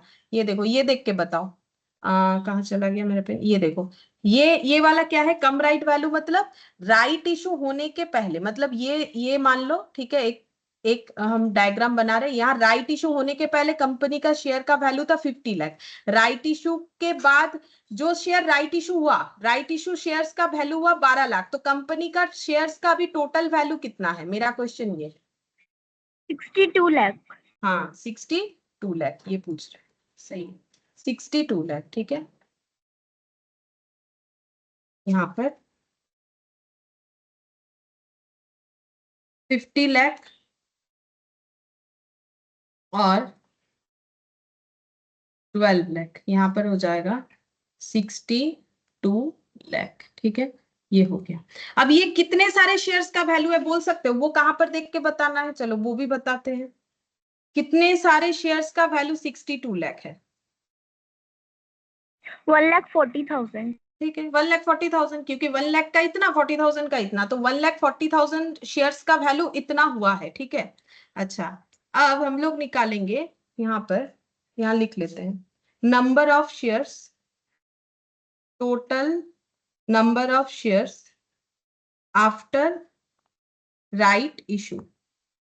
राइट इशू होने के बाद टोटल नंबर ऑफ शेयर्स कितना हो गया, पहले कंपनी का 1 लाख शेयर्स था, कंपनी ने राइट इशू करके 40,000 शेयर्स इशू कर दिया, तो फिर 1,40,000 शेयर्स हो गया। क्या हम लोग बोल सकते हैं कि 1,40,000 शेयर्स का वैल्यू 62 लाख है, बोल सकते हैं, क्योंकि वही तो हम लोगों ने अभी कैलकुलेट किया टोटल वटल करके। ठीक है, तो मुझे एवरेज प्राइस बता सकते हो एक एक शेयर का कितना होगा, मतलब हम ये कहना चाह रहे हैं, देखो सिंपल सा बात है कि अगर 1,40,000 शेयर्स का वैल्यू 62 लाख है, तो एक एक शेयर्स का वैल्यू कितना है, अगर 5 पेन का 60 दाम, हाँ बोलो, 62।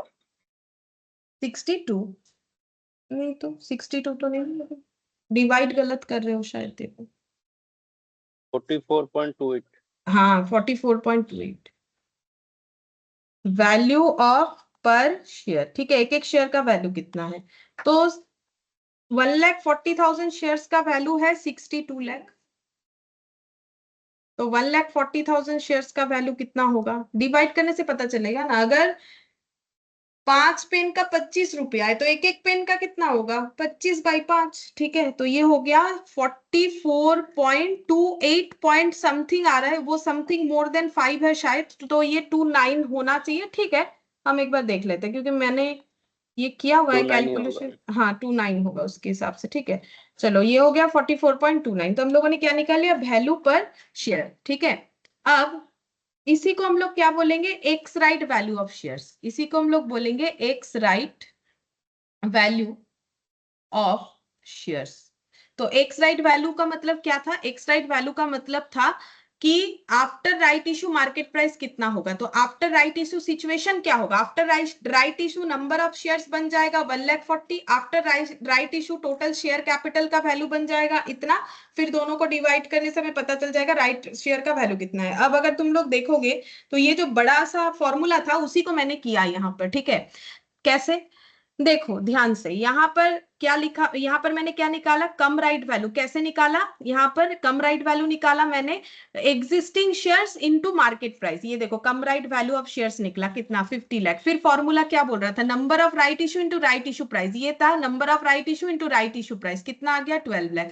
फिर दोनों को करना है ऐड, कर दिया ऐड, ठीक है।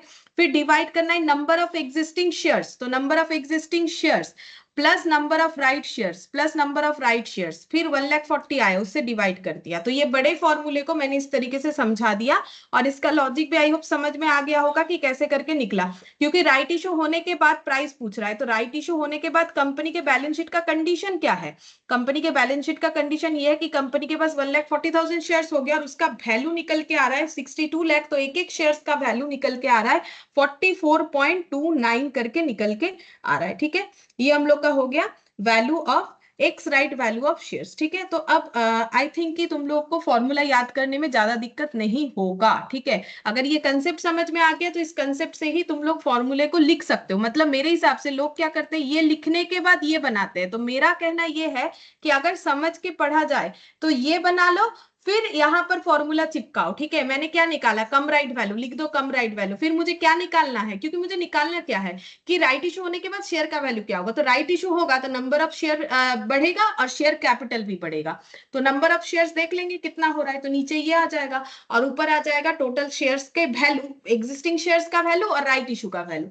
राइट इशू का वैल्यू तो राइट इशू प्राइस के साथ मल्टीप्लाई होगा, और ये भी हमें मार्केट वैल्यू में लेना पड़ेगा। क्यों मार्केट वैल्यू में लेना पड़ेगा, क्योंकि कम राइट वैल्यू का मतलब यहां पर मैंने बोल रखा है कि before right issue market price वाला वैल्यू लेना है, ठीक है। बस इतना अगर याद रखते हो तो फॉर्मूला ऑटोमेटिकली याद हो जाएगा। फॉर्मूला याद करने का जरूरत ही नहीं, ये कंसेप्ट याद रहेगा तो इसको देख के फॉर्मूला लिखने आना चाहिए, ठीक है। तो पहला आंसर तो हो गया कि एक्स राइट वैल्यू क्या है। अब हमें निकालना है कि वैल्यू ऑफ राइट क्या होगा। नेक्स्ट क्वेश्चन बोला है वैल्यू ऑफ राइट, चलो निकालते हैं वैल्यू ऑफ राइट, देखो कैसे होगा। वैल्यू ऑफ राइट समझा देंगे, पहले ये फॉर्मूला लिख लो। कम राइट वैल्यू पर शेयर, ये भी लिखवाया है मैंने फॉर्मूला, ठीक है। तुम लोग बस देख देख के लिखो, कहाँ लिखवाया है ये, देखो लिखवाया है।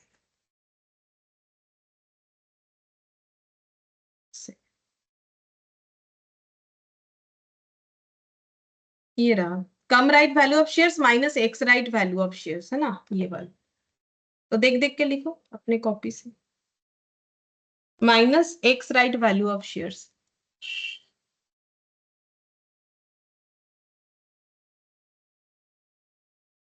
अच्छा, तो देखते हैं cum right value of shares कितना है। तो cum right value of shares कितना है, यहाँ पर फॉर्मूले में मैंने एक चीज और लिखवाया था, कम राइट वैल्यू ऑफ, ये मुझे कैसे निकालना है, पर शेयर के बेसिस पे। तो कम राइट वैल्यू ऑफ पर शेयर लेंगे और एक्स राइट वैल्यू ऑफ पर शेयर लेंगे, एक एक शेयर्स का निकालेंगे, फिर टोटल का बाद में निकालेंगे। तो कम राइट वैल्यू ऑफ पर शेयर, एक एक शेयर का कम राइट वैल्यू कितना है, तो एक एक शेयर का कम राइट वैल्यू कितना है, अभी तो हम लोगों ने कैलकुलेट किया 50 रुपीज, इसीलिए तो 1 लाख का 50 लाख निकला, ठीक है। तो 50 रुपीज यहाँ पर लिखेंगे, 50 रुपीज है cum right value of shares, और एक्स राइट वैल्यू हम लोगों ने कैलकुलेट किया अभी मेहनत करके, कितना आया, ये देखो 44.29, ठीक है। तो अब देखते हैं कितना आंसर निकल के आता है, 50 माइनस 44.29, तो ये हो गया 5.71, ठीक है, 5.71 पर शेयर, ठीक है। एक एक शेयर का अगर राइट का वैल्यू पूछा जाए, ठीक है, एक एक शेयर का अगर राइट का वैल्यू पूछा जाए कि राइट्स का वैल्यू कितना है, तो राइट्स का वैल्यू निकल के आ रहा है यहाँ पर 5.71। अब इसका मतलब भी समझ लो, ये क्या बोल रहा है, बोल रहा है कि अगर मतलब देखो मार्केट में राइट इशू होने के पहले शेयर 50 रुपीज का था, क्योंकि राइट इशू हुआ तो शेयर का प्राइस कम हो जाता है। क्यों हो जाता है शेयर का प्राइस? क्योंकि वो एवरेज हो जाता है। देखो अभी हम लोगों ने ना एवरेज किया, तो फर्दर इशू होने से ना कम होता ही है। देखो क्यों? क्योंकि एवरेज हो जाता है। अरे ये देखो कम होने से एवरेज हो जाएगा ना, क्योंकि पहले ये 50 लाख 1 लाख शेयर्स का प्राइस था तो 50 करके था, ये 30 करके था। जब 50 और 30 का हम लोग एवरेज कर देंगे तो फिर हम लोग का क्या आएगा, 50-30 का एवरेज कर रहे हैं यहाँ एक, यहाँ 40,000 के हिसाब से, तो यहाँ पर हम लोग का प्राइस 44.29 आ जा रहा है, क्योंकि हम लोग एवरेज कर रहे हैं। और जब सिंपल देख रहे थे, जब हमारा एक ही तरीके का शेयर था 1 लाख 50 रुपीज वाला, तब 50 था, वही 50 वाला शेयर 44.29 हो गया। तो इसका मतलब राइट की वजह से हमारे शेयर्स का प्राइस जो है, उसका जो वैल्यू है वो कितने से कम हुआ, 5.71 से। ये देखो कम हो गया, पहले 50 था अब 44.29 एवरेज होने के कारण।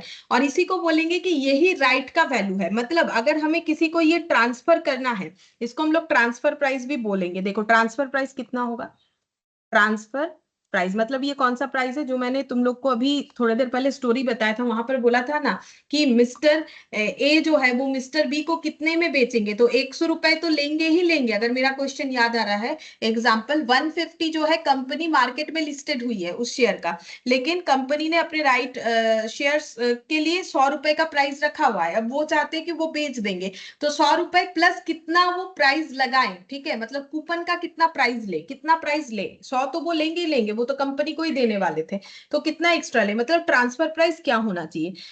तो ट्रांसफर प्राइस हो जाएगा जो राइट्स का वैल्यू निकल के आए, क्योंकि राइट्स ही बेचना चाहते हैं, तो राइट्स का वैल्यू निकल के आया 5.71, ठीक है, मतलब 5.71 करके राइट का वैल्यू है।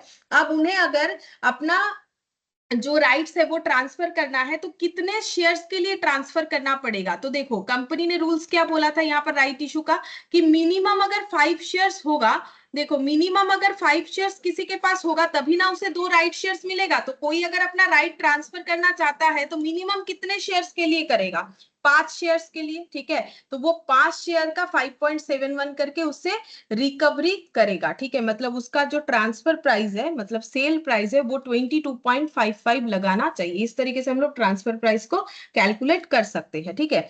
और एक तरीके से भी कैलकुलेट हो सकता है ट्रांसफर प्राइस, वो भी बताते हैं, देखो वो लॉजिक भी बताते हैं। जैसे कि देखो हम लोगों का ये जो एक्स राइट वैल्यू है वो कितना निकल के आया, एक्स राइट वैल्यू, ठीक है, वो निकल के आया 44.29, ठीक है।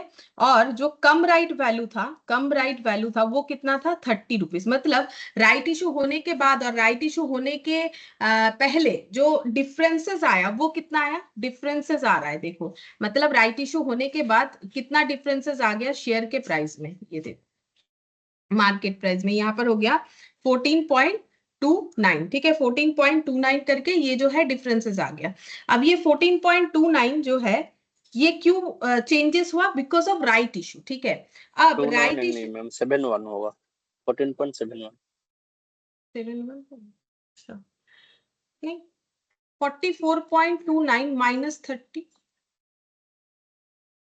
सॉरी मैम माइनस हाँ 14.29 ही होगा। तो 14.29 आया, 14.29 क्या है, ये क्या निकल गया, मतलब देखो एक शेयर था, ठीक है, हम एक शेयर का ही तो बता रहे हैं ना यहाँ पर शेयर एक शेयर है। ये जब बिफोर राइट इशू, ठीक है, बिफोर राइट इशू इसका प्राइस था कितना, यहाँ 30 लिखा हुआ था, फिर उसी शेयर्स का आफ्टर राइट इशू प्राइस कितना हो गया 44.29, ठीक है। तो इसका मतलब डिफरेंसेस इन दोनों में कितने का आ गया, इन दोनों में आ गया 14.29 का डिफरेंसेस आ गया। ये किस चीज का डिफरेंस है, ये राइट शेयर इशू होने की वजह का डिफरेंस है। और राइट शेयर का बेस कितना है, 5 के बदले 2, ठीक है। तो ये 14.29 मिनिमम 2 शेयर्स का वैल्यू होगा, ठीक है, एक का 14.29 तो 2 का कितना हो जाएगा, क्योंकि मिनिमम 2 तो मिलेगा ना 5 के बदले। तो यहाँ पर हो गया ये देखो 28.58। तो वैल्यू को दो तरीके से, ट्रांसफर प्राइस दो तरीके से निकाला जा सकता है, इस तरीके से भी होगा, इस तरीके से भी निकल जाएगा, ठीक है। हम फिर से बता देते हैं, मैंने यहाँ पर क्या बताया, ये सबसे आसान है। देखो हमें बोला कि राइट इशू होने के पहले का वैल्यू, ठीक है, ये बिफोर ये आफ्टर है, दोनों में डिफरेंस कितना आ गया 14.29। क्यों डिफरेंसेस आया? बिकॉज हम लोगों ने राइट इशू किया। हम लोगों ने कितना राइट इशू किया? अगर ये एक शेयर्स पे है तो एक शेयर्स पे देखो एक शेयर का प्राइस है, अब एक का तो राइट इशू है नहीं, 5 के बदले 2 है, तो मिनिमम राइट इशू कितना है? 2, ठीक है। तो ये किस चीज का प्राइस है? राइट इशू का प्राइस है, लेकिन राइट इशू का एक शेयर का कोई प्राइस नहीं होगा, मिनिमम 2 होगा, ठीक है। तो 2 इंटू 14.29 यानी 28.58, ये हम लोग का हो जाएगा ट्रांसफर प्राइस। इसके अलावा और एक तरीके से भी कर सकते हैं, यहाँ पर जो मैंने करके दिखाया, ठीक है, यहाँ पर मैंने क्या दिखाया, ये देखो हम लोग का ये जो 5.71 है, ये कितना आया देखो 5.7, ये 44.29 था, ठीक है, ये हम लोग का एवरेज प्राइस आ गया। फिर हम लोगों ने यहाँ पर क्या निकाला, देखो हम लोगों ने निकाला difference between come right price and x right price, ठीक है। तो 50 और यहाँ पर 44.29, ठीक है, 50 और 44.29, ये 50 वाला क्या था? ये 50 वाला था हम लोग का ये देखो यहाँ पर ये 50 था बिफोर राइट इशू, ठीक है, और ये है यहाँ पर 50 और आफ्टर राइट इशू हुआ 44.29, ठीक है, 44.29। तो फिर यहाँ पर कितना आ जा रहा है 5.71 पर शेयर डिफरेंसेस आ रहा है, ठीक है।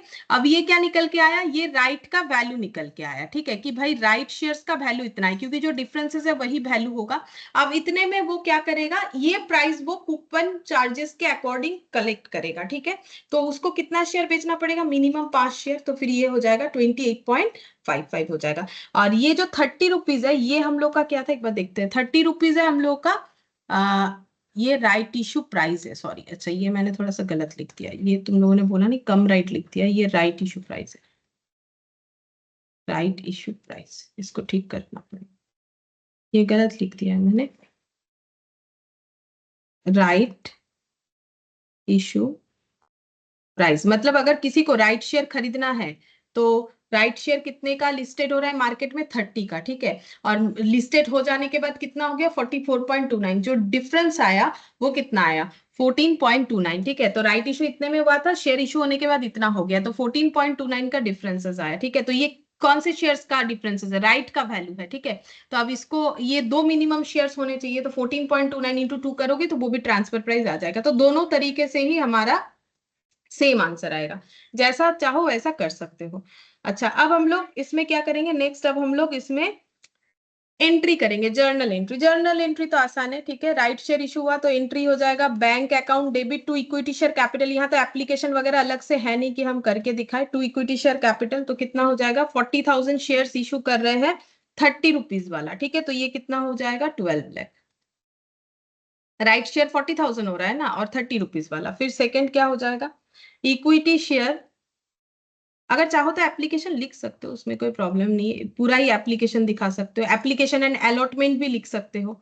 Equity share application account debit to equity share capital to securities premium, ठीक है। तो यहाँ पर कितना आ जाएगा 40,000 इंटू 30, नैरेशन हम और नहीं लिख रहे, तुम लोग चाहो तो लिख लेना खुद से। और ये हो जाएगा 40,000 इंटू 10, क्योंकि कैपिटल हमेशा नॉमिनल वैल्यू से लिखा जाता है, और 40,000 इंटू 20, क्योंकि 10 से ऊपर जो भी है वो प्रीमियम वैल्यू है। तो सिक्योरिटीज प्रीमियम में यहाँ पर हो जाएगा, ये तो पहले हो गया 4 लाख, ठीक है, और ये हो जाएगा 8 लाख, ठीक है, ये हो गया 8 लाख। अच्छा, चलो ये हम लोग का एक बेस बन गया। अब हम लोग नेक्स्ट देखते हैं, यहां से पीडीएफ से क्वेश्चन कैसा होता है। क्वेश्चन हम लोग का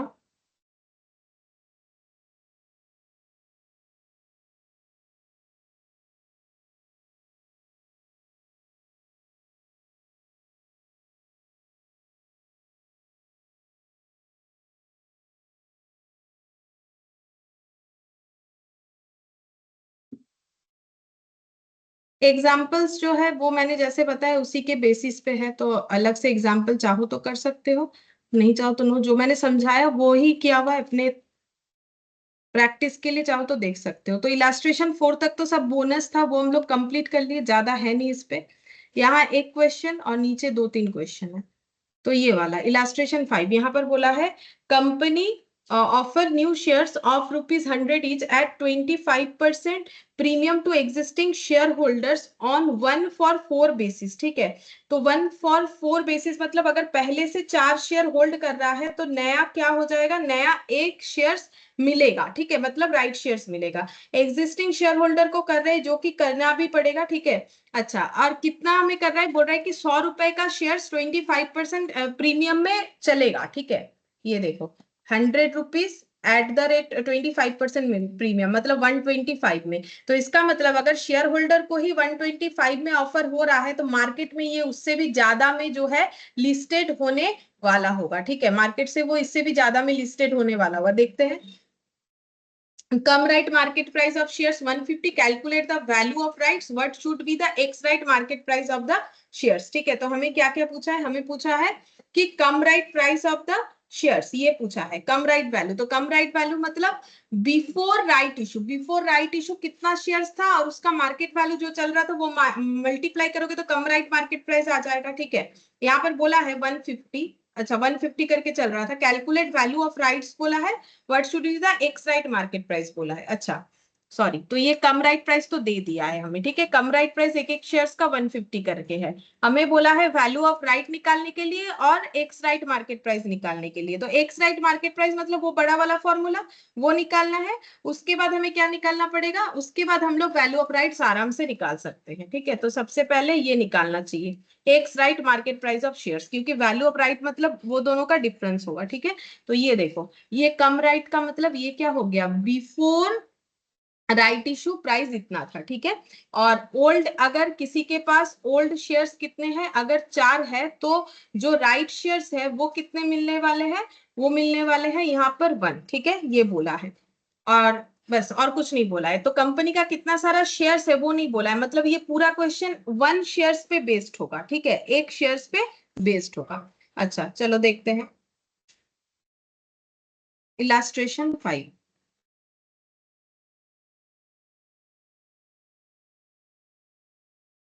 ठीक है, सबसे पहले लिखेंगे x right value per share. ठीक है, ये पर शेयर का फॉर्मूला होता है, डिवाइड होता है तो पर शेयर हो जाता है। अभी मैंने दिखाया, तो फॉर्मूला याद करो कैसे होगा। सबसे पहले हमें निकालना था कम राइट वैल्यू ऑफ शेयर्स। ठीक है, तो cum right value of shares ये निकालना होता है। मतलब शेयर, राइट शेयर इशू होने के पहले कंपनी का मार्केट प्राइस शेयर्स का क्या चल रहा था। ठीक है, तो मार्केट प्राइस चल रहा था 150, कितने शेयर्स थे वो तो नहीं बोला है क्वेश्चन में, तो 150 पर शेयर लिखेंगे। ठीक है, यहाँ पर तो ये फॉर्मूला क्या था, ये फॉर्मूला में लिखा हुआ था कम राइट वैल्यू ऑफ शेयर्स। तो वो हम लोग कैसे निकालते हैं, ऐसे निकालते हैं, ऐसे भी लिख सकते हो इसको, देखो cum right price into number of existing shares, number of existing shares. ठीक है, कम राइट प्राइस मतलब राइट इशू होने के पहले का। अब तुम लोग सोचो कि मैंने कोई दूसरा फॉर्मूला लिखवा दिया, नहीं नहीं ऐसा बात नहीं है, एक ही बात है। देखो ये चीज समझने वाला है, मैंने कोई दूसरा फॉर्मूला नहीं लिखा है। Cum right value of shares कैसे निकाला हम लोगों ने, एग्जिस्टिंग नंबर ऑफ शेयर्स जो कि था 1 लाख इंटू मार्केट प्राइस। तो कम राइट वैल्यू लिखोगे तो एक ही लैंग्वेज में हो जाएगा, और अगर ऐसे लिखोगे cum right price into number of existing shares तो क्या निकल के आएगा, कम राइट वैल्यू। ठीक है, प्राइस जैसे मान लो मेरे पास 5 पेन है एट द रेट ऑफ 15 वाला। ठीक है, तो मेरे पेन का वैल्यू कितना है 75, वैल्यू 75 हो गया। आप 75 कैसे निकाला, 5 इंटू 15 करके। ठीक है, तो वही हो गया कम राइट प्राइस, ये मान लो ये प्राइस हो गया और नंबर ऑफ एग्जिस्टिंग शेयर्स हो गया। तो ये वैल्यू लिखने से ये डायरेक्टली लिखोगे या फिर ऐसा। ठीक है, तो पेन का वैल्यू, और ये हो गया कैसे निकाला value, number of pen into at the rate of price. ठीक है, अच्छा अब ये लिखोगे वो भी चलेगा, वो लिखोगे तो भी एक ही बात है, कोई अलग बात है नहीं। और हमें क्या देखना था, आफ्टर राइट इशू क्या प्राइस हो रहा है, मतलब वो कैसे निकालते हैं, number of right share, number of right share into right issue price, कितने में राइट इशू हुआ है। ठीक है, तो यहां पर ये हो जाएगा वैल्यू आफ्टर राइट इशू। तो राइट इशू के बाद वैल्यू कितना है, क्योंकि एक ही शेयर का दिया है तो क्वेश्चन बड़ा ही आसान है। राइट इशू होने के बाद 100 कितना हो जाएगा, राइट इशू होने के बाद प्राइस हो जाएगा 125, क्योंकि बोला है 100 इंटू 25% प्रीमियम के साथ राइट इशू हो रहा है, तो 100 प्लस 100 इंटू 25%, 125, ठीक है। अच्छा, तो टोटल वैल्यू पर शेयर, क्योंकि पूरा क्वेश्चन एक ही शेयर पे बेस्ड है, हमारे पास एक से ज्यादा शेयर्स है ही नहीं, 150 प्लस 125 डिवाइडेड बाय क्या करेंगे, ये हो गया, पहले टोटल कर लेते हैं, 275, ठीक है। टोटल वैल्यू इतना हो गया, कितने शेयर्स का हुआ, तो यहाँ पर लिखेंगे, यहाँ पर लिखते हैं, यहाँ क्या आता है, नंबर ऑफ, ये वाला existing shares, existing shares plus number of right issue, ठीक है। तो ये देखते हैं यहाँ पर कितना आएगा, नंबर ऑफ एग्जिस्टिंग शेयर्स और number of right issue, number of right issue, ठीक है। तो राइट इशू कितना सारा होगा, कंपनी ने बोला है एक राइट इशू होगा, बदले में 4 होना चाहिए, 1 फॉर 4 बेसिस, ठीक है। तो राइट इशू 1 होगा, ठीक है। और एग्जिस्टिंग शेयर्स कितना होना चाहिए, एक राइट इशू के लिए 4, ठीक है, एक राइट इशू के लिए 4 होना चाहिए, तो यहाँ पर 4 प्लस 1, तो टोटल हो जाएगा, total shares after right issue 4 plus 1 यानी 5। देखो एग्जिस्टिंग 4 रहेगा तो ही एक राइट मिलेगा, ठीक है। अब इसका हमें क्या निकालना है, वैल्यू निकालना है, जो वैल्यू क्या निकल के आएगा, x right value, x right value per share, ठीक है।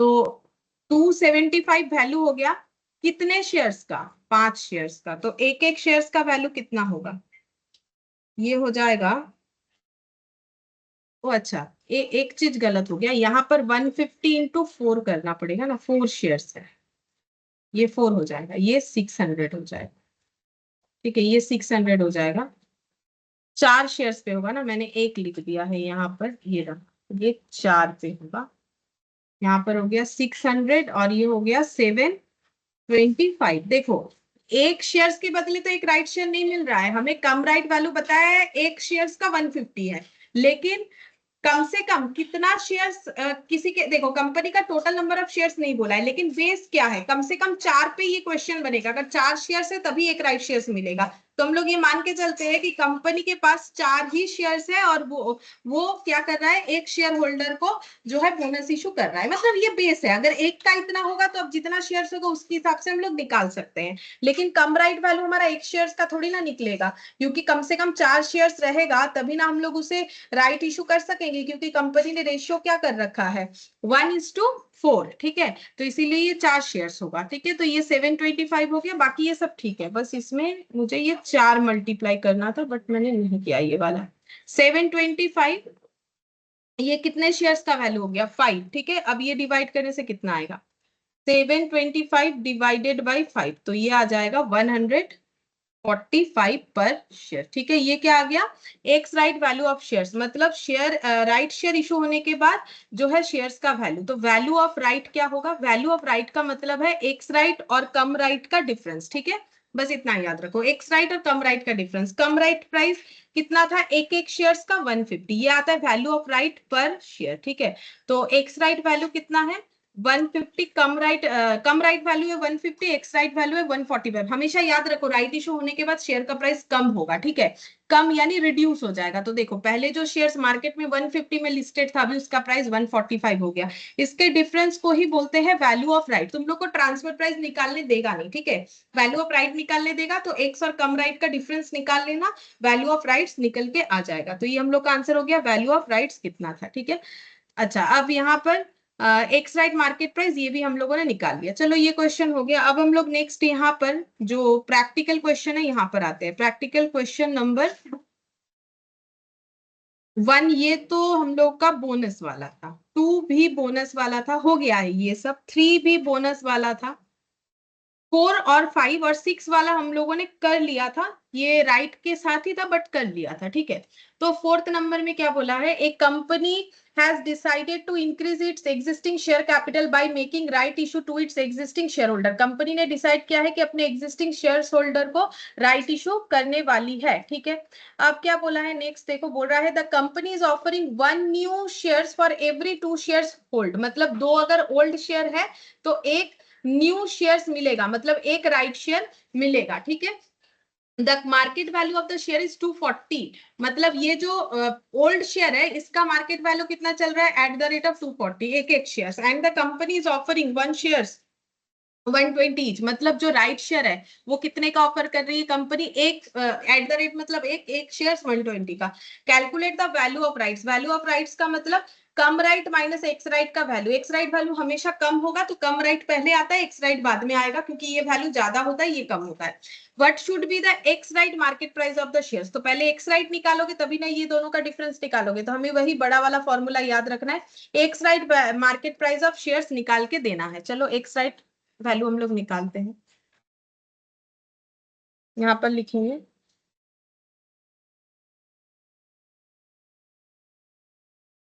X right value of shares, x right value of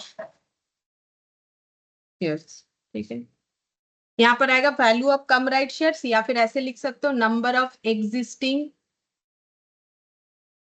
shares, ठीक है। ये लिखना इसीलिए जरूरी है, एग्जाम में ये छोटा सा क्वेश्चन आएगा तो ये फॉर्मूला लिखना पड़ता है, इसीलिए हम बार बार लिख रहे हैं, नहीं तो हम चाहे तो नहीं भी लिख सकते हैं। तो तुम लोग तो जरूर लिखना, स्किप मत करना। कम राइट प्राइस पर share, number of right issue, number of right issue into right issue price per share, right issue price per share divided by क्या हो जाएगा, number of existing shares plus number of right share, ठीक है। हम यहीं पर लिख लेते हैं पूरा। तो देखो नंबर ऑफ एग्जिस्टिंग शेयर्स कितना है, तो नंबर यहाँ पर भी क्वेश्चन कितने शेयर्स के बेसिस पे दिया है, यहाँ पर भी हमें टोटल नंबर ऑफ शेयर्स नहीं बताया, इतना बताया है कि अगर 2 है तो एक राइट शेयर्स मिलेगा, ठीक है। तो एग्जिस्टिंग शेयर्स कितने होने चाहिए, 2, और राइट शेयर्स कितने मिल जाएंगे, 1, ठीक है। तो यहाँ पर भी 2 + 1 हो जाएगा। अब बाकी वैल्यूज लेगी, कम राइट प्राइस मतलब राइट इशू होने के पहले मार्केट प्राइस शेयर का, तो वो कितना है 240, ये देखो मैंने लिख रखा है एट द रेट ऑफ 240, तो यहाँ पर लिखा 240, और राइट प्राइस क्या है 120 एट द रेट ऑफ, तो ये हो गया 120, ठीक है। सिंपल है इतना ही। तो यहाँ पर हो जाएगा 480 + 120 डिवाइडेड बाई 3, ठीक है। ये सब रुपीज में है, तो ये हो जाएगा 600 डिवाइडेड बाई 3, ठीक है। 600 डिवाइडेड बाई 3 यानी कि ₹200 पर शेयर। ये क्या आ गया, एक्स राइट वैल्यू। अब हमें निकालने बोला है वैल्यू ऑफ राइट, निकाल लो। वैल्यू ऑफ राइट मतलब एक्चुअली राइट का फिर वैल्यू कितना है, बोल रहा है राइट का वैल्यू कितना होगा। देखो पहले शेयर्स कितने का था, 240 का था कम राइट प्राइस, अभी शेयर्स कितने का हो गया, 200 का हो गया, तो 40 रुपीज जो है राइट का वैल्यू है, क्योंकि हम लोगों ने कुछ शेयर होल्डर को कंसेशनल रेट पे दिया ऑफर से, ये हमारा क्या हो गया, एवरेज हो गया, इसीलिए वैल्यू ऑफ राइट्स मतलब राइट्स की वजह से वैल्यू में कितना कम चेंजेस देखने को मिला, 40 रुपीज। तो राइट की वजह से जो चेंजेस मिला वही वैल्यू ऑफ राइट्स होगा, तो वैल्यू ऑफ राइट्स हो गया हम लोग का 40 रुपीज। बस यही पूछा था, और ऐसा ही छोटा छोटा क्वेश्चन इस पे पूछेगा। अब क्वेश्चन नंबर 5, इसमें क्या बोला है, a limited company having share capital, अब यहाँ पर बोल रखा है कितना शेयर कैपिटल है, 25,000 शेयर कैपिटल है, सॉरी शेयर्स है, नंबर ऑफ शेयर्स है, और 10 ईच करके है, यानी कैपिटल है 2,50,000। Decide to issue right issue at the ratio 1 for every 4 shares held, मतलब ओल्ड अगर 4 है तो राइट शेयर्स कितना मिलेगा, 1 मिलेगा। Assuming all the shareholder accepts the right issues and all money was duly received, pass journal entries in the books of the company। अच्छा हमें journal entry पास करने बोला है, तो ये तो आसान है। तो कंपनी को कितना सारा राइट शेयर इशू करना पड़ेगा, अगर 4 के बदले 1 है तो 25,000 के बदले कितना शेयर इशू करना पड़ेगा, पहले तो वो निकालना पड़ेगा, तभी हम लोग एंट्री कर पाएंगे। तो यहाँ पर लिखते हैं नंबर ऑफ राइट इशू, कितना हो जाएगा 25,000 इंटू 1/4, 6,250 होगा। ये डिवाइड करने से चेक करके देख सकते हो, 4 के बदले 1, 1 के बदले 1/4, तो 25,000 के बदले 25,000 डिवाइडेड बाई 4। तो 25,000 डिवाइडेड बाई 4, फिर भी हम एक बार चेक कर लेते हैं, 6250 ही, हाँ उतना ही होना चाहिए। हमें बोला है एंट्री करने के लिए, तो एंट्री कर दो। बैंक अकाउंट डेबिट, ये तो आसान है, इसमें कुछ कैलकुलेशंस करना ही नहीं है। To equity share application, narration खुद लिख लेना तुम लोग, ठीक है। 6250 इंटू कितने का है राइट शेयर, कुछ नहीं बोला है, यानी 10 रुपए का ही होगा। देखो कुछ नहीं बोला है तो जो प्राइस था वही रहेगा, तो यहाँ पर 62500 देख लेते हैं, बोला था क्या। डिसाइड टू इशू राइट, नहीं बोला है राइट इशू का प्राइस कितना होगा, तो शेयर का एक प्राइस जो 10 रुपीज होता है वही मान के हमें चलना पड़ेगा। फिर दूसरा यहाँ पर equity share application to equity share capital, अब कुछ है नहीं, बोनस वोनस तो सॉरी प्रीमियम वगैरह तो प्रीमियम नहीं आएगा, ठीक है। ये हो गया कंप्लीट, ठीक है। एंट्री नहीं सॉरी नैरेशन तुम लोग लिख लेना जो होगा। बस ये नीचे का जो क्वेश्चन है इसमें राइट शेयर्स का था, सिर्फ एंट्री था, ये भी मैंने क्वेश्चन जो है बोनस के साथ ही करवा दिया था। अब हमें करना है यहाँ पर जो एमसीक्यू है वो एक बार देख लेना है, और ट्रू फॉल्स देखो। यहाँ पर क्या बोला है, earning per share gets, earning per share gets increase after bonus issue, bonus issue के होने के बाद बोल रहा है पर शेयर पे अर्निंग जो है इंक्रीज हो जाता है, ये फॉल्स है। अगर तुम लोग को याद है जब हम लोग बोनस स्टार्ट किए थे तब मैंने बताया था कि कभी भी अर्निंग इंक्रीज नहीं हो सकता। क्यों नहीं हो सकता है, उसका सिंपल लॉजिक ये था कि बोनस फ्री में दिया गया शेयर होता है, भले ही शेयर कैपिटल मेरा इंक्रीज हो रहा है दिखा रहा है, बट शेयर कैपिटल इंक्रीज हो तो रहा है लेकिन पैसे के बदले नहीं, हम लोग रिजर्व को कैपिटलाइज कर रहे थे। हमारे पास कोई बैंक अकाउंट डेबिट होके नहीं आ रहा था, मतलब पैसा नहीं आ रहा था। पैसा नहीं आएगा तो बिजनेस में इन्वेस्टमेंट नहीं होगा तो प्रॉफिट कहां से बढ़ेगा, तो प्रॉफिट नहीं बढ़ेगा तो फिर अर्निंग पर शेयर कैसे बढ़ेगा, क्योंकि अर्निंग पर शेयर कैसे होता है ये देखो, पहले होता है ईबीआईटी कंपनी का, earning before interest and tax, ये देखना पड़ता है कि कितना हुआ, वो कैसे निकलता है फाइनेंशियल स्टेटमेंट मतलब पीएल बना के। फिर यहां से हम लोग क्या देते हैं, इंटरेस्ट पे करते हैं सबसे पहले, तो क्या बच जाता है ईबीटी, अर्निंग बिफोर टैक्स बच जाता है। फिर देना पड़ता है टैक्स, टैक्स देने के बाद क्या बचता है ईएटी, अर्निंग आफ्टर टैक्स, या फिर इसी को बोलते हैं पैट, प्रॉफिट आफ्टर टैक्स। अब ये अर्निंग में सबसे पहला अधिकार होता है प्रेफरेंस शेयर होल्डर के डिविडेंड का, ठीक है, ये दे दिया। फिर इसके बाद जो बचा, इसके बाद जो बचा ये होता है इक्विटी शेयर होल्डर को मिल जाता है ये डिविडेंड, ठीक है। अब अर्निंग ज्यादा होगा तब ना जाके डिविडेंड यानी कि अर्निंग पर शेयर बढ़ेगा, तो ये बढ़ेगा तभी जाके ये अमाउंट बढ़ेगा, तो ये बढ़ने के लिए तो बिजनेस में कुछ इन्वेस्टमेंट होना चाहिए। लेकिन बोनस तो फ्री में शेयर दिया जाता है, फ्री में शेयर देने से बिजनेस में कोई एक्सपेंशन होता नहीं है, तो अर्निंग पर शेयर कभी भी नहीं बढ़ेगा, ठीक है, ये फॉल्स है। फिर नेक्स्ट बोला है issue share capital including issue of right shares and bonus share may be more than the authorized capital, बोल रहा है कि हम लोग जो बोनस शेयर इशू कर रहे हैं जो राइट शेयर इशू कर रहे हैं ये दोनों मिलाने के बाद, ठीक है, हम लोगों का वो ऑथराइज्ड कैपिटल से ज्यादा हो जाएगा। बोल रहा है इशूड शेयर कैपिटल, मान लो कंपनी के पास 10 लाख ऑथराइज्ड शेयर कैपिटल है, ठीक है, कंपनी ने इसमें से 4 लाख इशू कर रखा है। अब ये ऑलरेडी इशूड है, ये इशूड कैपिटल है, कंपनी ने बोनस इशू किया है मान लो 1 लाख, ठीक है, या फिर मान लो 2 लाख बोनस इशू किया है, ठीक है, और कंपनी ने मान लो राइट शेयर इशू कर दिया है 5 लाख, ठीक है, तो ये कितना हो गया 4 2 6 5 11 लाख। ये पॉसिबल नहीं है, कंपनी का ये लिमिट होता है, इससे ज्यादा कंपनी इशू नहीं कर सकती, करना है तो लिमिट को बढ़ाना पड़ेगा। तो यहाँ पर बोला है right issue of shares result in decrease of sorry issued share capital including issue of right shares and bonus shares. अगर इसमें राइट शेयर्स और बोनस शेयर को इंक्लूड कर देते हैं, मतलब अगर हम लोग बोलेंगे कि इशूड शेयर कैपिटल अब कितना हो गया 4 + 2 + 5 यानी कि 11 लाख हो गया, बोल रहा है कि may be more than authorised capital, authorised capital से ज्यादा हो सकता है, नहीं ज्यादा नहीं हो सकता है, मैंने यहाँ पर ज्यादा दिखाया वही बोलने के लिए कि ज्यादा नहीं हो सकता है, ये मैक्सिमम 10 लाख या उससे कम हो सकता है। मेरा लिमिट 10 लाख का है तो हम 10 लाख तक शेयर इशू कर सकते हैं या उससे कम कर सकते हैं, उससे ज्यादा नहीं कर सकते, ठीक है। अगर अपना लिमिट बढ़ाना है तो AOA यानी आर्टिकल ऑफ एसोसिएशन को अमेंड करना पड़ता है, तो ये भी फॉल्स, ये भी फॉल्स। फिर third number, right issue of shares result in decrease of market value per share in comparison to market value before right issue. True, अभी तो इतना बार पढ़ा कि राइट इशू का जब हम लोगों ने वैल्यू ऑफ राइट्स निकाला तो क्या निकाला, पहले मार्केट प्राइस जो था, बाद में राइट इशू होने के बाद हर एक क्वेश्चन में देखना मार्केट प्राइस कम हो गया है, वही डिफरेंस तो वैल्यू ऑफ राइट्स हो रहा है। तो right issue of shares result जो है वो डिक्रीज कर देता है मार्केट वैल्यू को comparison to market value before right issue, मतलब कम राइट और एक्स राइट का बात बता रहा है। एक्स राइट प्राइस ऑब्वियसली जो है कम होता है कम राइट प्राइस से। फिर यहाँ पर बोल रहा है right shares are normally offered at a price more than the cum right value of shares causing dilution in its value post right issue. अच्छा, ये चीज क्या बोल रहा है, देखो यहाँ पर हमें बोल रहा है कि right shares are normally offered at a price more than cum right value. Cum right value का मतलब होता है कि राइट इशू होने के पहले मार्केट में शेयर्स का जो प्राइस था उसे बोलते हैं कम राइट वैल्यू। क्यों करते, बोलते हैं dilution in its value post right issue, ठीक है। बोल रहा है कि पोस्ट राइट के बाद, मतलब पोस्ट राइट इशू मतलब राइट इशू हो जाने के बाद इसके वैल्यू में डाइल्यूशन देखने को मिलेगा, मतलब चेंजेस देखने को मिलेगा।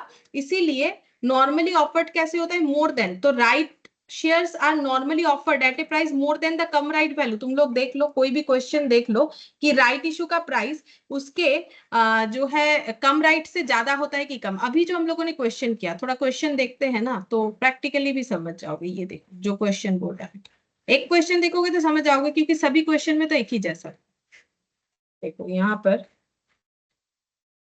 Fifth number, fourth number, market value of the shares 240 and the company offering shares 120। तो देखो ये हमेशा कम पे करती है ना, जो पहले लिस्टेड प्राइस था, मतलब कंपनी का राइट इशू होने के पहले जो मार्केट प्राइस था उससे कम पे कंपनी जो है राइट शेयर का प्राइस जो है डिसाइड करती है। मतलब ये जो बोला है ये ट्रू है कि फॉल्स है, यहाँ पर तो उल्टा बोला है। देखो यहाँ पर क्या बोल दिया है,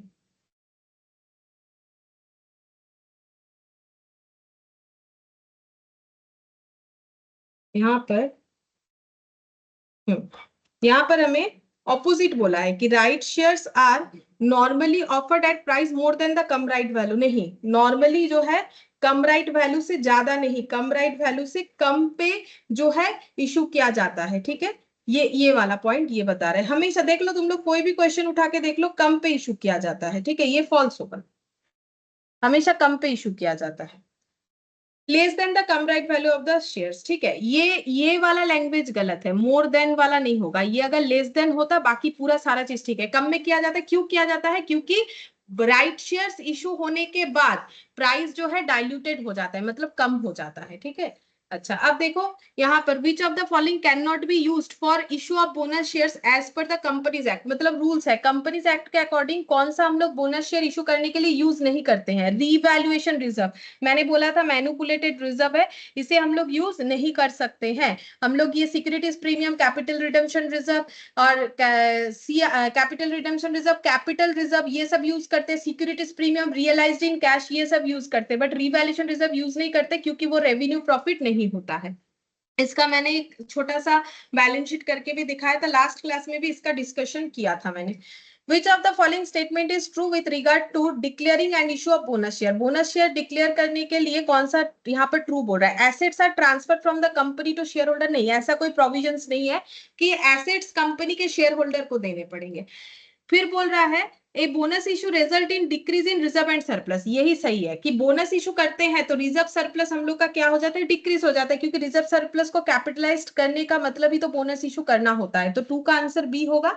bonus issue is same as declaration of dividend, नहीं, डिविडेंड डिक्लेयर जैसा नहीं है। डिविडेंड में तो पैसा देना पड़ता है, बोनस इशू में तो पैसा नहीं देना पड़ता है, फ्री ऑफ कॉस्ट में शेयर दे देते हैं, ठीक है। फिर बोल रहा है Which of the following statement is true in case of bonus issue? Bonus issue के लिए कौन सा ट्रू है? बोल रहा है कन्वर्टेबल डिवेंचर। अच्छा, ये पॉइंट हम बताएंगे, फिर उसके बाद इस पे डिस्कशन करेंगे, ठीक है? ये एक बार रख रहे हैं, ये बताएंगे, आज ही बताएंगे। फोर्थ नंबर कर लेते हैं। Bonus issue is also known as scrip issue, capitalisation issue, both A and B. तो फोर्थ नंबर का आंसर होगा सी, ठीक है?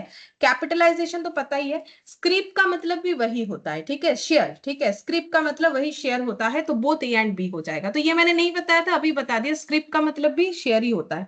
फिर यहाँ पर देखो, the bonus issue is not made unless, bonus issue हम लोग नहीं कर सकते हैं जब तक partly paid share are made fully paid up. सही बात है, हम लोगों ने ऐसा क्वेश्चन भी किया, अगर शेयर फुल्ली पेड अप नहीं होगा तो हम लोग बोनस इशू नहीं कर सकते। It is provided in its article of association, हाँ रिकमेंडेड है, मतलब मैंडेटरी है कि एओए में लिखा हुआ होना चाहिए कि बोनस इशू करेगी ये कंपनी, तभी कर सकती है। मतलब आंसर हो जाएगा 5 का सी, ठीक है? 6 नंबर में देखो, bonus issue has following effect, bonus issue करने से क्या इंपैक्ट आएगा? इसमें बहुत सारे इंपैक्ट दिया हुआ है, कौन सा सही है हमें बताना है। Market price gets adjusted on issue of bonus share, effective earning per shares, book value and other per shares value stand increased. ये तो गलत है, कभी भी बोनस इशू हुआ, राइट इशू हुआ, शेयर का प्राइस बढ़ता नहीं है, ऑलवेज क्या हो जाता है? कम हो जाता है, क्योंकि एवरेज हो जाता है। Market generally take the action as unfavourable act, नहीं, बोनस इशू करने से मार्केट जो है फेवरेबल एक्ट की तरह काम करेगा उस कंपनी के लिए। बोनस इशू करने से फ्री में शेयर्स मिलता है तो सभी को लगता है बहुत अच्छा चीज है, लोग शेयर्स लेने के लिए दौड़ते हैं, ठीक है? लॉन्ग टर्म के लिए अच्छा है, बट शॉर्ट टर्म के लिए अच्छा नहीं होता है।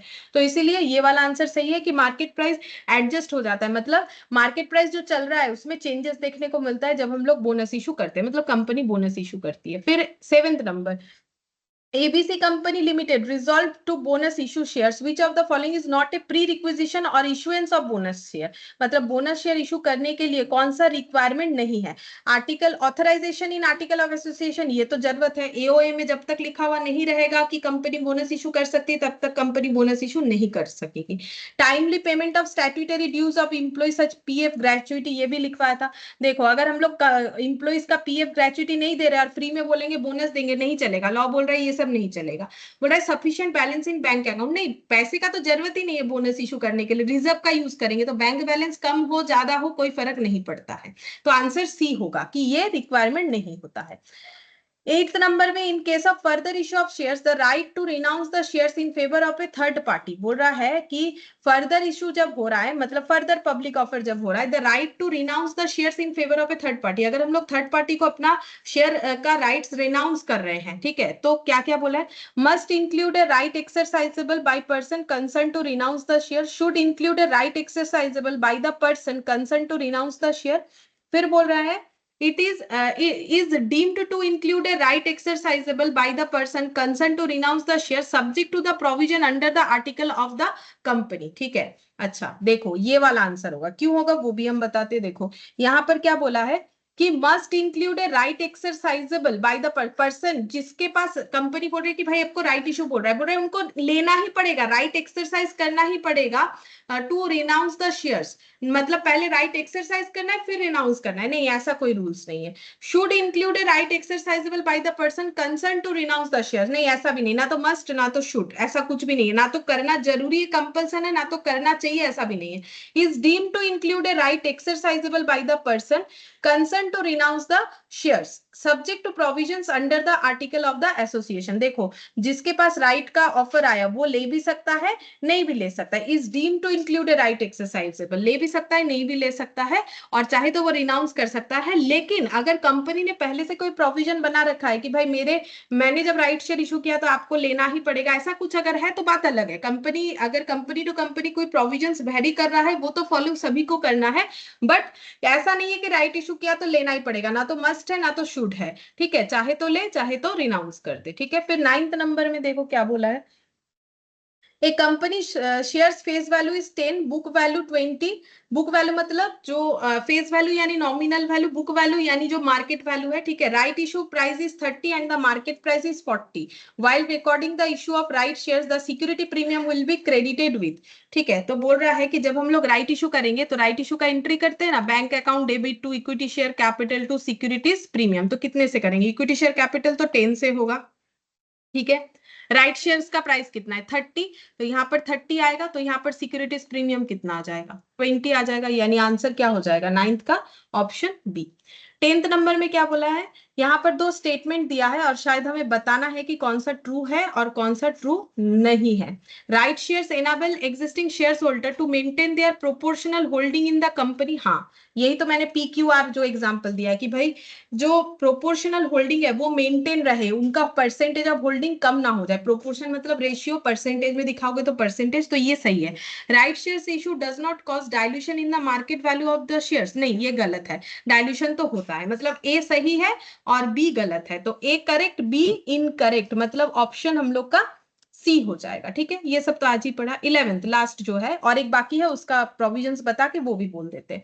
एक्स राइट प्राइस कैसे कैलकुलेट होगा, तो अभी मैंने तुम लोग को फॉर्मूला सिखाया। नीचे क्या होता है, number of existing shares plus number of right shares. तो देखो ये डिवाइड करके दिया है, existing number of shares, number of right shares, ये तो नीचे वाला यहाँ ठीक है। अच्छा, यहाँ इनटू कर दिया, existing number of shares plus number of right shares, ये गलत है। यहाँ भी डिवाइड किया, एग्जिस्टिंग नंबर ऑफ शेयर्स, यहाँ कर दिया minus number of right shares, तो ये भी गलत है। तो ये फॉर्मूला सही होगा, क्योंकि नीचे का तो यहाँ सही है, बाकी दोनों में गलत है। ऊपर का देख लेते हैं, cum right value of existing shares, right shares issued proceeds. ठीक है, मतलब राइट शेयर का प्राइस, इशूड मतलब राइट शेयर इशू करने के बाद जो हमें मिलेगा, यानी राइट शेयर का वैल्यू हमें मिलेगा, तो उसी को प्रोसीड्स बोला जाता है। ठीक है, तो ये लैंग्वेज जो है वो पढ़ के समझ में आना चाहिए। देखो प्रोसीड्स का मतलब हमें राइट शेयर इशू करके क्या मिला, और मैंने फॉर्मूले में क्या लिखाया था, राइट शेयर्स का वैल्यू, तो राइट शेयर्स का वैल्यू ही हमें मिलेगा। अगर हम लोग 40,000 राइट शेयर इशू कर रहे हैं 30 रुपए वाला, तो जो हमें मिलेगा उसे हम लोग प्रोसीड्स बोलेंगे या फिर उसे उस शेयर्स का वैल्यू बोलेंगे। ठीक है, अब रहा ये पॉइंट नंबर 3, मतलब MCQ 3, वो बताने के लिए मुझे एक छोटा सा क्वेश्चन बताना है, सॉरी छोटा सा पॉइंट बताना है, वो हम बता देते हैं। देखो यहाँ पर क्या होता है,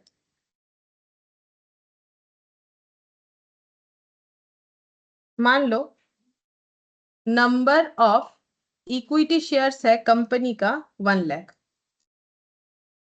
ठीक है, एक कंपनी का नंबर ऑफ इक्विटी शेयर्स है 1 लाख और कन्वर्टेबल डिवेंचर है इनके पास 10,000। ठीक है, और कन्वर्जन कैसा है, कन्वर्जन है 1:1, मतलब हम बता देते हैं कंपनी का जो बैलेंस शीट है वहां पर 1 lakh number of equity shares दिख रहा है और डिवेंचर दिख रहा है 10,000। और डिवेंचर कैसा है, कन्वर्टेबल। कन्वर्टेबल डिवेंचर का मतलब, डिवेंचर होता है एक ऐसा इंस्ट्रूमेंट जो कंपनी पब्लिक को इशू करती है, जैसे शेयर के लिए कंपनी शेयर इशू करती है, वैसे कंपनी डिवेंचर इशू करती है, जो कि एक लोन होता है कि कंपनी बैंक के पास लोन नहीं लेके पब्लिक के पास ले रही। क्यों लेती है, क्योंकि पब्लिक को कम इंटरेस्ट देने से भी होगा, बैंक को ज्यादा इंटरेस्ट देना पड़ेगा कंपैरिजन टू पब्लिक। और पब्लिक इनसे क्यों लेगी, क्योंकि पब्लिक को बैंक में पैसा रखने से जो रिटर्न मिलेगा उससे ज्यादा कंपनी से मिलेगा, बाकी रिस्क है। ठीक है, बैंक में रिस्क कम, रिटर्न भी कम। ठीक है, अब बोल रहा है कन्वर्टेबल 1:1। अब कंपनी बोल रही है कि जब डिवेंचर का जैसे लोन का एक टर्म होता है ना कि 10 साल का लोन 12 साल, वैसे डिवेंचर का भी एक टर्म होता है। बोल रहे हैं कि डिवेंचर जब खत्म हो जाएगा ना, डिवेंचर का टर्म, तो हम लोग डिवेंचर होल्डर को पैसा नहीं देके उनको शेयर होल्डर बना देंगे। इसको बोलते हैं कन्वर्टेबल डिवेंचर। और कन्वर्जन का रेशियो बता दिए 1:1, मतलब एक डिवेंचर के बदले एक इक्विटी शेयर मिलेगा। मतलब जब कन्वर्जन हो जाएगा तो कंपनी को कितना इक्विटी शेयर इशू करना पड़ेगा, 10,000 डिवेंचर होल्डर को 10,000, मतलब 10,000 डिवेंचर को 10,000 इक्विटी शेयर इशू करना पड़ेगा, एक के बदले एक, तो 10,000 के बदले 10,000। ये सिस्टम चल रहा था। अब कंपनी ने क्या किया, यहां पर मान लो ये कोई भी एक टाइम पीरियड, इसके बाद कंपनी ने बोनस इशू कर दिया। कौन से रेशियो में, 1:10 रेशियो में। तो नंबर ऑफ बोनस कंपनी को कितना इशू करना पड़ेगा, तो कंपनी का डिवेंचर कन्वर्ट कब होगा, मान लो डिवेंचर कन्वर्ट यहां पर होगा, डेट ऑफ कन्वर्जन। ठीक है, ये जो डिवेंचर है ये शेयर में कब कन्वर्ट होगा, ये जो डिवेंचर है ये शेयर में यहां कन्वर्ट होगा। ठीक है, लेकिन in the mean time company ने बोनस इशू किया। ठीक है, तो कंपनी को कितना सारा बोनस देना पड़ेगा, तो कंपनी ने बोनस इशू किया 1:10 रेशियो में। मतलब अगर किसी के पास 10 एग्जिस्टिंग शेयर्स है तो उसे एक बोनस शेयर मिलेगा। ठीक है, तो 10 के बदले एक के बदले 1/10, और कंपनी का भी कितना सारा इक्विटी शेयर्स है 1 लाख, क्योंकि ये तो डिवेंचर के हालत में ही है, ये तो एग्रीमेंट हुआ है, मतलब ये तो कॉन्ट्रैक्ट हुआ है कि भाई आप लोगों का जो टाइम पीरियड खत्म होगा, मान लो ये जो है 1 ईयर है, 1 ईयर बाद लोन का रिपेमेंट कैसे करेंगे, आप लोगों को इक्विटी शेयर्स दे देंगे। ठीक है, आपका एक डिवेंचर है तो एक इक्विटी शेयर मिलेगा। लेकिन इसके बीच में अगर कंपनी बोनस इशू करती है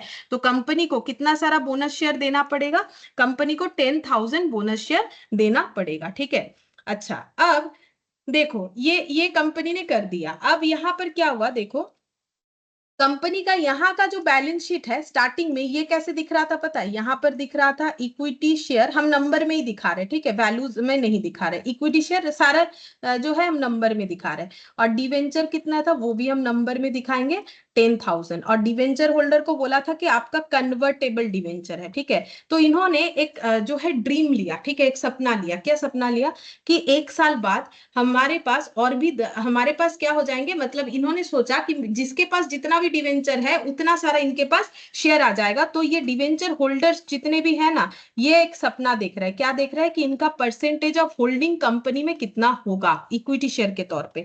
तो कितना हो जाएगा, ये देखो 10,000 डिवाइडेड बाई 1 लाख प्लस 10,000, ठीक है, 1 लाख प्लस 10,000 इंटू 100, तो ये कितना हो जाएगा 9.09 करके देख लेना, ठीक है। ये हम कंसेप्ट बता देते हैं। तो डिवेंचर होल्डर क्या ड्रीम ले रहा है, ये ड्रीम ले रहा है कि कंपनी का भी 1 लाख शेयर है। कंपनी जब हमें 10,000 इक्विटी शेयर दे देगी, मतलब डिवेंचर होल्डर को जब शेयर इशू करेगी तो शेयर कितना हो जाएगा 10,000, तो total 1 lakh plus 10,000, 1 lakh 10,000 equity shares होगा आउट ऑफ 10,000। मतलब डिवेंचर होल्डर के पास कितना सारा शेयर्स होगा 10,000 आउट ऑफ कितना शेयर 1 लाख 10, 1 लाख 10 क्यों हुआ, एग्जिस्टिंग 1 लाख, और इनको जब 10,000 दिया जाएगा तो 10,000, तो टोटल 1,10,000 में इनका होल्डिंग 1 लाख 10,000 होगा। यानी इनको लग रहा है कि इनको 9.09% का शेयर होल्डिंग मिलेगा, लेकिन अभी टाइम है, 1 साल बाद मिलेगा, ठीक है। इनका होल्डिंग इतना होगा। लेकिन इन द मीन टाइम क्या हुआ, कंपनी ने बोनस इशू कर दिया, ठीक है। तो बोनस इशू कर दिया तो देखो कंपनी का आफ्टर बोनस इशू क्या सिचुएशन हुआ, आफ्टर बोनस इशू, ठीक है, कंपनी का नंबर ऑफ शेयर्स कितना हो गया 1 लाख था प्लस 10,000, मतलब 1 लाख 10,000 हो गया, ठीक है। अब जब डेट ऑफ कन्वर्जन आया तो डिवेंचर होल्डर का परसेंटेज कितना दिख रहा है पता है, डिवेंचर होल्डर को तो 10,000 मिलेगा, लेकिन अभी कंपनी के बैलेंस शीट में कितना शेयर दिख रहा है 1 लाख जो पहले से था, 10,000 का बोनस और 10,000 ये डिवेंचर होल्डर को जो मिला वो, ठीक है। तो दो 10,000 हो गया, ठीक है। जब डिवेंचर होल्डर अपना ड्रीम देख रहा था तब तो एक ही 10,000 उसे दिख रहा था, लेकिन bonus issue in the mean time हो गया। तो ये देखो 1 लाख प्लस 20,000, ठीक है, 1,20,000 आउट ऑफ 10,000, ये देखो 10,000 डिवाइडेड बाई 1,20,000 इंटू 100, ठीक है। तो इनका कितना हो गया 8.33%। इनका होल्डिंग जो इन्हें दिख रहा था फ्यूचर में ना, मतलब जब ये शेयर होल्डर डिवेंचर होल्डर बने थे तब इन्हें जो 9.09 दिख रहा था वो अब ऐसे दिखने लगा, क्योंकि कंपनी ने बीच में क्या कर दिया, बोनस इशू कर दिया, ठीक है। ये नहीं होना चाहिए, क्योंकि इन्होंने ये डिवेंचर इसीलिए खरीदा होगा क्योंकि इनको लगा कि इनका होल्डिंग इतना हो जाएगा फ्यूचर में, बट होल्डिंग गिर गया। क्यों, क्योंकि कंपनी ने बोनस इशू किया। तो फिर रूल्स क्या है, कंपनी बोनस इशू कर सकती है, लेकिन जिस रेशियो में कंपनी बोनस इशू करेगी अपने एग्जिस्टिंग शेयर होल्डर को, सेम उसी रेशियो में इन डिवेंचर वालों को भी कंपनी को बोनस इशू करना पड़ेगा, ठीक है। तो फिर जाके इनका होल्डिंग चेंज नहीं होगा। जैसे कि देखो तब क्या हो जाएगा, मतलब देखो अगर ये 10, देखो 1:10 में जो कंपनी ने बोनस इशू किया, अगर वो बोनस इशू कंपनी इनको भी कर देती है, ठीक है, तो फिर क्या हो जाएगा ना, कंपनी का जो एग्जिस्टिंग जो इन्होंने ड्रीम देखा था उसमें कोई चेंजेस नहीं दिखेगा, ठीक है। जैसे इनको अगर बोनस मिलेगा तो कितना मिल जाएगा, बोनस टू डिवेंचर होल्डर कितना हो जाएगा 1/10 इंटू 10,000, तो कितना हो जाएगा 1,000, ठीक है, 1,000 हो जाएगा, इतना हो जाएगा, ठीक है। ये 1,000 जो है बोनस इनको भी मिलना चाहिए, तो ये बोनस इशू इनको भी मिलना चाहिए। अगर इनको ये बोनस इशू मिलेगा तो इनका क्या हो जाएगा कि share holding as it is रह जाएगा, ठीक है। कैसे, ये देखो तब इनके पास कितना शेयर्स हो जाएगा 10,000 इनको तो मिलेगा जो कन्वर्ट हो रहा है, प्लस 1,000 का बोनस इनको भी मिल जाएगा रेशियो के अकॉर्डिंग, और नीचे कितना आ जाएगा 1 लाख एग्जिस्टिंग, 10,000 एग्जिस्टिंग वाले को बोनस, ये एग्जिस्टिंग, ठीक है, ये एग्जिस्टिंग को बोनस, एग्जिस्टिंग को बोनस, ठीक है। फिर 10,000 कन्वर्शन होके शेयर, ठीक है, और ये कन्वर्जन वाले को बोनस, तो कितना हो जाएगा, ये हो गया ऊपर हो जाएगा 10,000 11,000, ठीक है, और नीचे हो जाएगा 10 10 20 21 1,21,000 इंटू 100 देख लो कितना आता है।